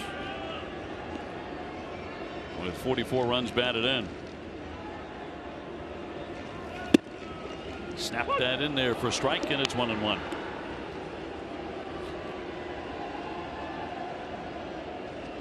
Sox gunning for their 66th win, trying to get to 66-48. Heading into the series against Tampa Bay. Off the edge.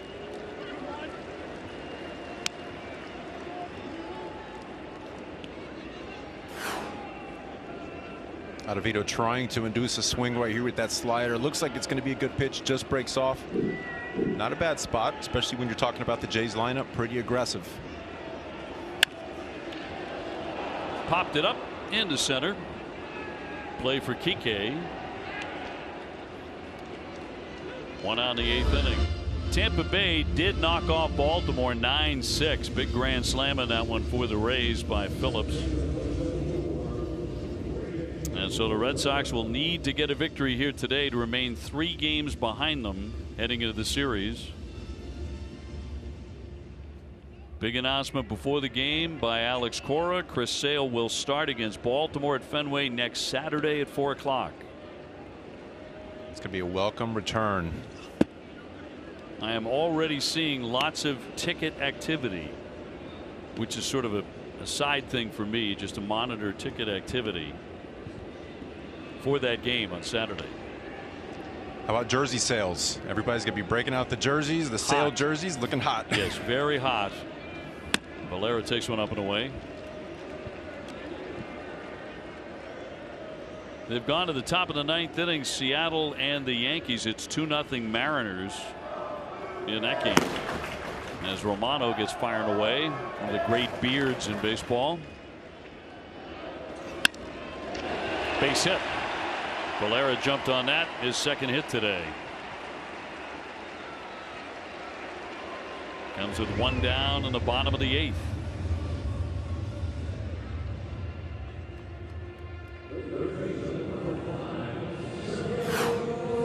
The 2-0 count here. You see where the glove is, and you see where the ball ends up. 95 ends up throwing the hands in, doing a nice job of keeping them in, keep that ball fair. Santiago Espinal be the batters. You look at Matt Barnes getting ready as we close in on the 9th inning.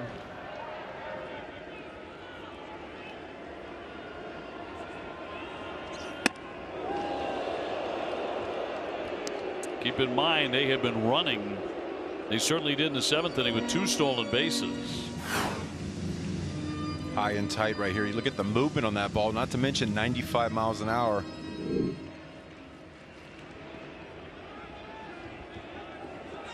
That's a don't get comfortable in the box pitch right there.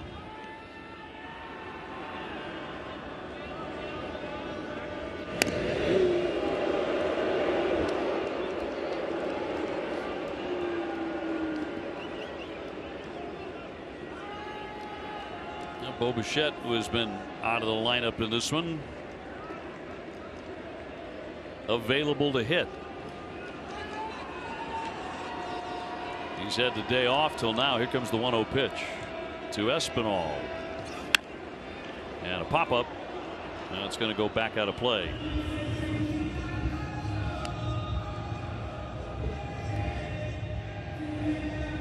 Crowding him right now. Another 95-mile-an-hour fastball. Up and in.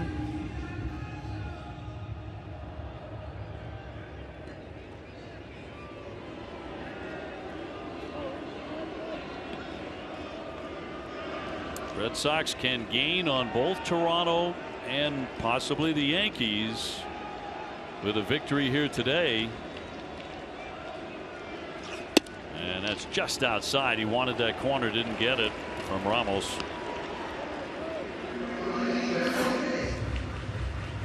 That's a nice fastball right there after throwing 2 up and in. You'd like to be able to have 96 right on the block right there, but it is a little bit outside. Valera with the lead at first. Big hole on the right side. Runner staying put and popped up. Dalbec ranging and can't get to it. 2-2.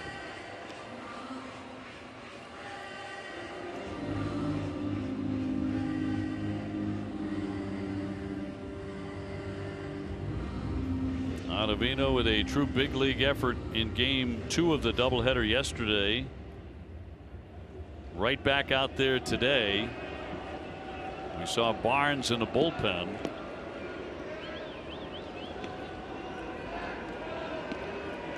So Matt already up. This will be his 27th pitch after 2 days in a row.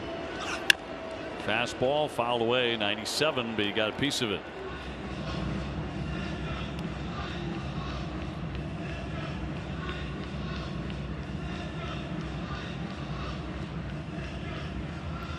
Red Sox striking for 3 runs in the 2nd inning. Another run in the 3rd, 3 more in the 4th inning. Solo run in the 6th. And will 8 be enough? With Toronto, you're never too sure.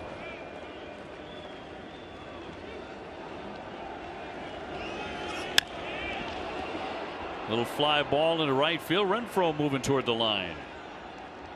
2 down. Valera back to first, and the batter will be McGuire, the number 9 man, the catcher.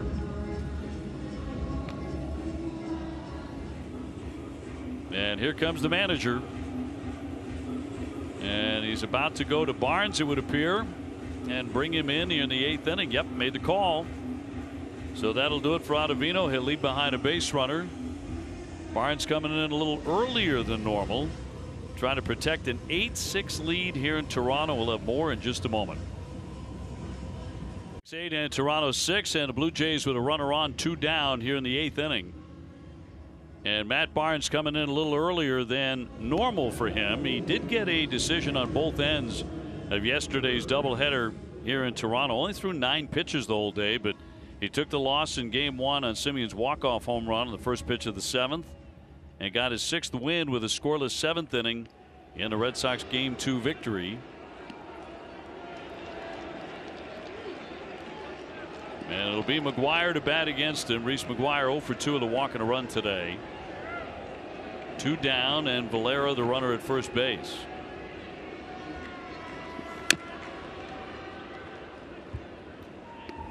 It's a good pitch right off the bat. Good depth on that curveball right at the bottom of the zone. Being able to go to that pitch for the first pitch, have the confidence to say, okay, I'm going to throw a curveball first pitch because I know I can throw it for a strike consistently. That's key. Ottavino getting the first 2 outs in the inning. McGuire with exactly 1 home run. 1 ball, 1 strike.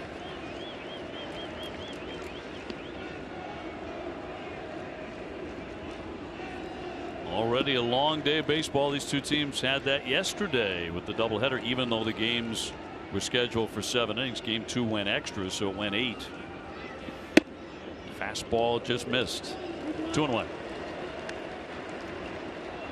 Springer on deck.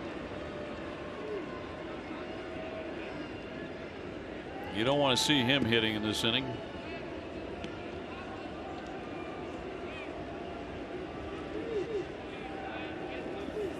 Breaking ball missed. Tried to curveball, 3-1. Walks have been a part of this story the last few innings. They've been Red Sox pitching walks, unfortunately. 3-1. And fastball in there. Walks, and specifically leadoff walks. 2 of those have scored. Red Sox issuing a leadoff walk in the 5th and the 6th and again in the 7th.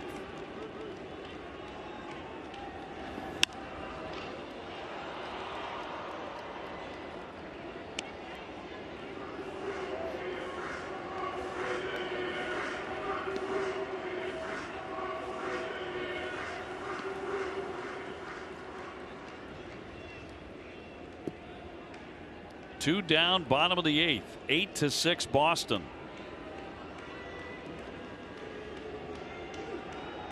Barnes looking for the K.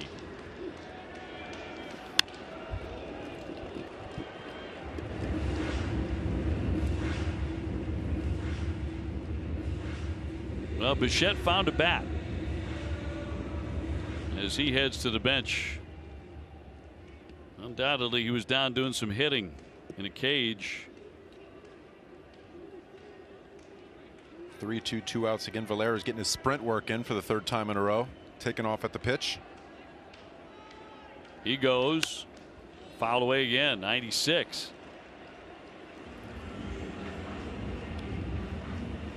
Game is fast approaching the 4-hour mark. Red Sox will care less if they get out of here with a win today. Springer still there on deck. He's been on base 3 times and scored every time.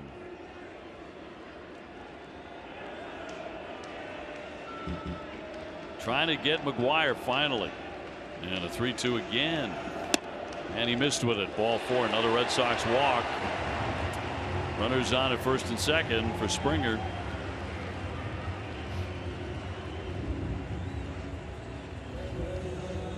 George with a base hit 1st inning, came in to score, reached on an error in the 3rd inning, came in to score, walked in the 7th and came in to score.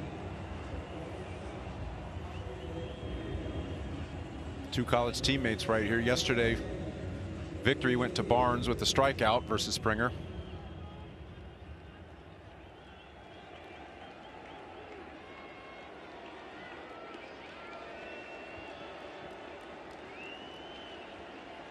Well, forgetting all about the Yukon days at the moment, going toe to toe here in Toronto with 2 men on, 2 men out.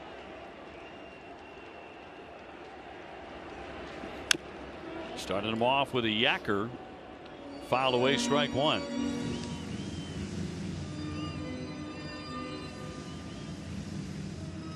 .281 and 13 home runs for George.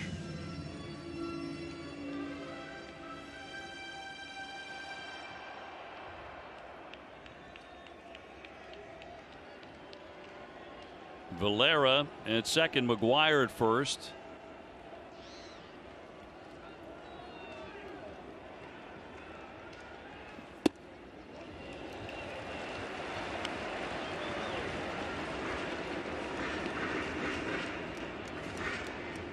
One for 6 against Barnes in his career, a couple of strikeouts and a home run.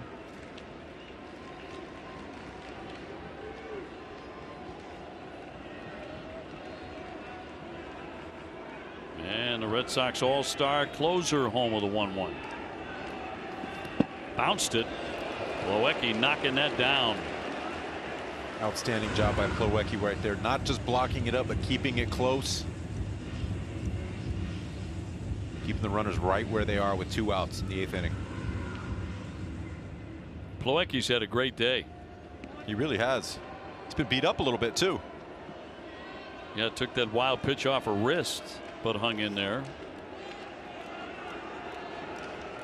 And of course has 3 hits and a walk today.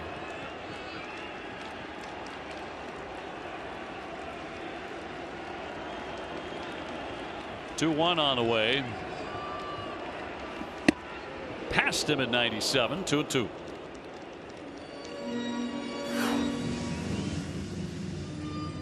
The ball's got a little something on it right there. 97 miles an hour. Just about center cut down the middle. That was, here's my best stuff. Give me your best stuff. See who wins. You come back with your best again. Ooh. I don't like throwing to the same spot right there, though. You can throw a fastball. You better get it on the corner right here.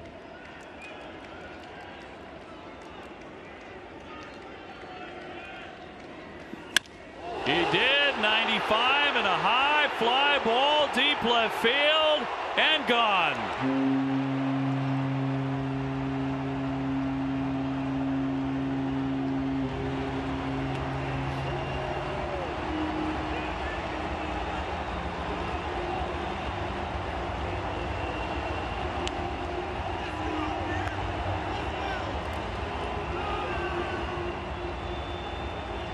Springer launching one. A 3-run shot to put Toronto in front, 9-8. His 14th home run of the season.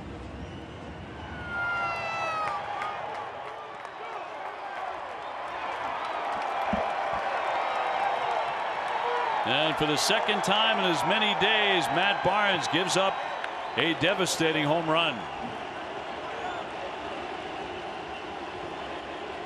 And here's Guerrero Jr. swinging at a pitch downstairs. He's already hit a 2-run homer. Toronto has the lead, 9-8. Pitch before that was 97 right down the middle. If you're going to throw the same pitch, you got to throw it on the corner. That one was 95, just about the same location. Springer's not going to miss that pitch 2 swings in a row.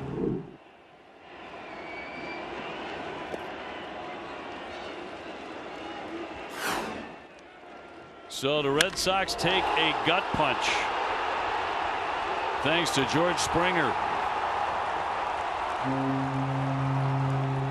He hit the daylights out of it too.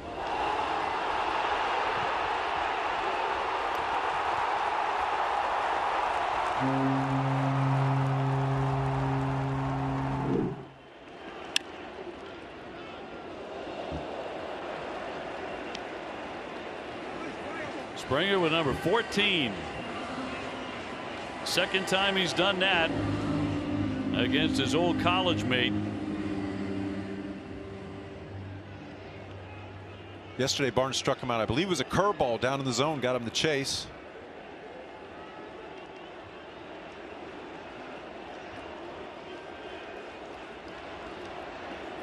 One-two waved at and missed. He strikes him out. Down goes Guerrero Jr. But Toronto explodes and takes the lead.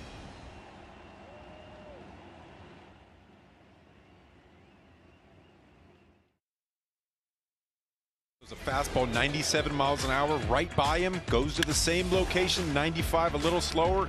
He's not going to miss 2 pitches in a row. The home run ball has really bitten Matt Barnes. And an old college teammate did it. A no-doubter. Discover the insurance that meets the highest standards. Yours. Experience Amica Auto, Home, and Life Insurance. Springer's made a big difference for them since he got healthy. Doesn't get any bigger than this today. Toronto leading 9-8 as we go to the 9th inning. Grichuk will come into the game to play right. Defensive change, and Jordan Romano will be the pitcher. Bottom third up for Boston: Dahlbeck, Arauz, and Duran. Well, it's a day, if the Red Sox should lose the game, it's a day they got 7 runs against their number 1 pitcher, Ryu. Knocked him out before the end of the 4th inning. You have to be able to look at the positives. A lot of the guys that were slumping are starting to break out, looking a lot more confident. You can take that with you back to the United States at least. Gonzalez will take a strike batting for Dahlbeck. I'll tell you what, if you lose this game, it is a gut punch of the first order. And you lose 3 out of 4. And it caps off an awful road trip. I don't think there's any way to put a positive spin on that. But you still have time to rally. Romano, a very tough customer.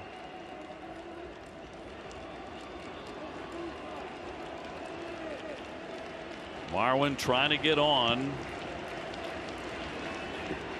And a breaking ball into the dirt, 1-2. It's also a day where Tampa Bay rallied to win. And if the Sox lose, they will come home 4 games off the pace.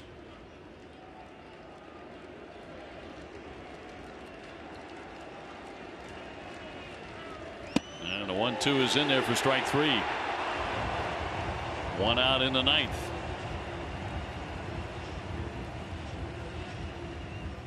Springer with an absolute bomb. I mean, this is a no doubter right here. He absolutely gets all the way through it, knew it right off the bat.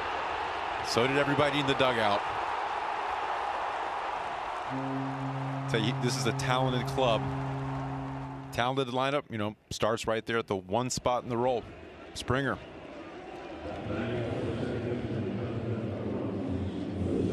Christian Vasquez will grab a bat and he'll hit for Arauz here. One down in the Red Sox ninth.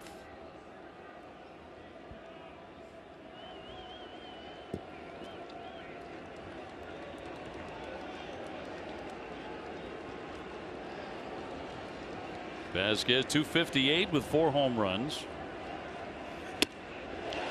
Now the road trip began with the sweep, losing all 3 at Tampa Bay.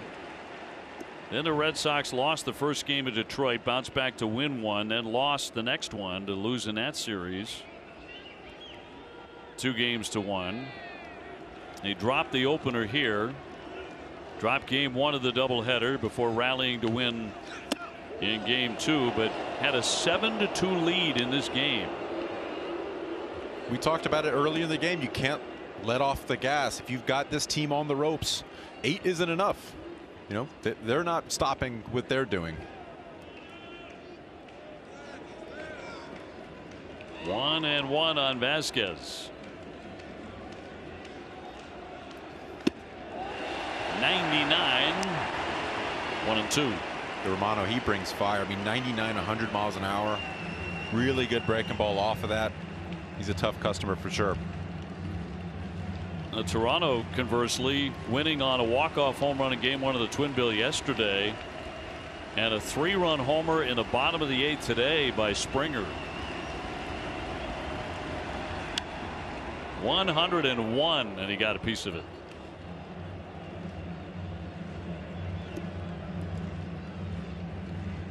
The Red Sox were hoping that last night's win would be a real positive and send them to another win today. For a long stretch today, it looked like that's exactly what was going to happen. The way the Sox swung the bats in particular.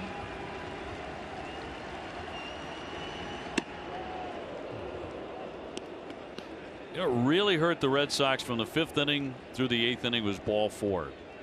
4 men who walked for Toronto came in to score. Absolutely. Free bags. Sawamura came in the 6th inning, got 2 quick outs, and they kind of just lost control in the first 2 batters of the 7th inning. Yeah, looking like something's still up with him physically as he left after the wild pitches at 2-2.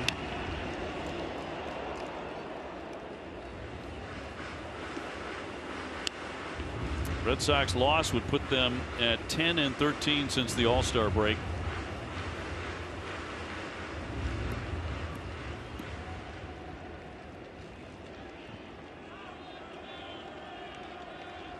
'99, 100, 99, 101, then the slider, and the last one at 99 to Vasquez.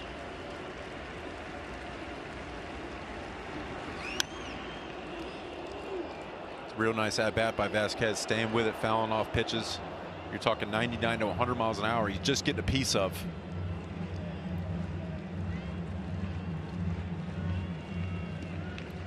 For 4. That one is a home run against Romano for Christian.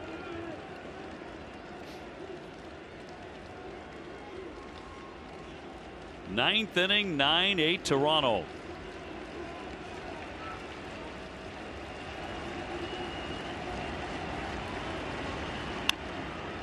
Little ground ball to first. Guerrero will handle that himself.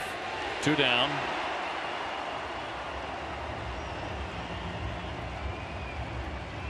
And Toronto 1 out away from a stunning victory. And 1 out away from taking the series 3-1. When it looked for such a long time, it was going to be at least a split. And a wholly different feeling for the Boston Red Sox heading back to town. And here's Duran, who's gone 2 for 4 with 2 singles.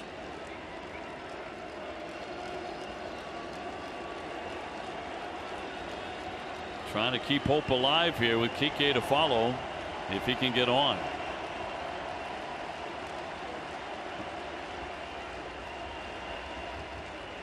Red Sox ending a 10-day, 10-game road trip today. If they lose, they come home 2-8.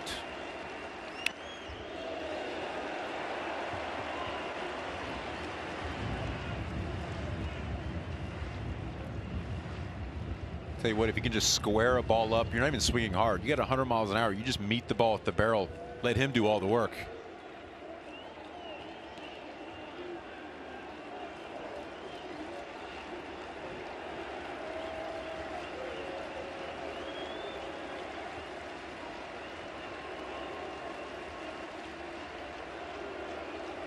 And the 0-1 to Jarren Duran.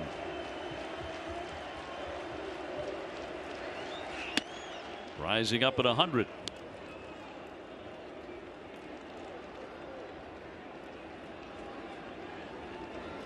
The Red Sox knocking around one of the better starters in the American League, and Alex Cora and everybody in that dugout was feeling good when the Red Sox were up 7-2. As we mentioned several times, it's never safe against Toronto, but you figure 8 runs, you're in great shape against anybody. You should be. Should be. That is a strike on the swing, 1-2. And you're right, it was the walks. That's when you started feeling a little uncomfortable in your seat around the 7th inning, starting to get the free passes.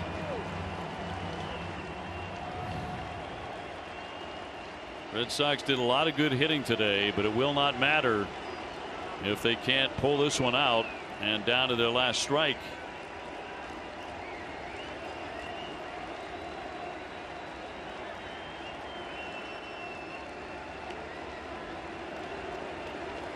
Romano's 1-2 to Duran. 2-2.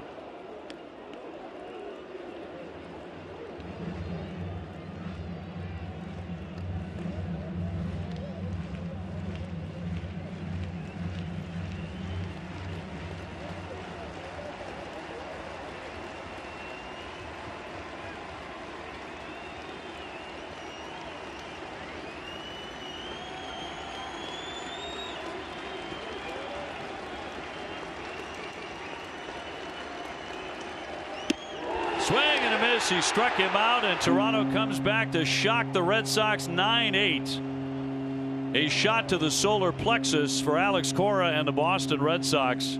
As Toronto wins it, they take the series. A dramatic home run by George Springer off of Matt Barnes. A 3-run shot in the 8th inning, and that's a stunner. Red Sox go 2-8 on the road trip. Despite 16 hits, they fall 9-8 to the Toronto Blue Jays. Adam and Jim coming your way right after the break.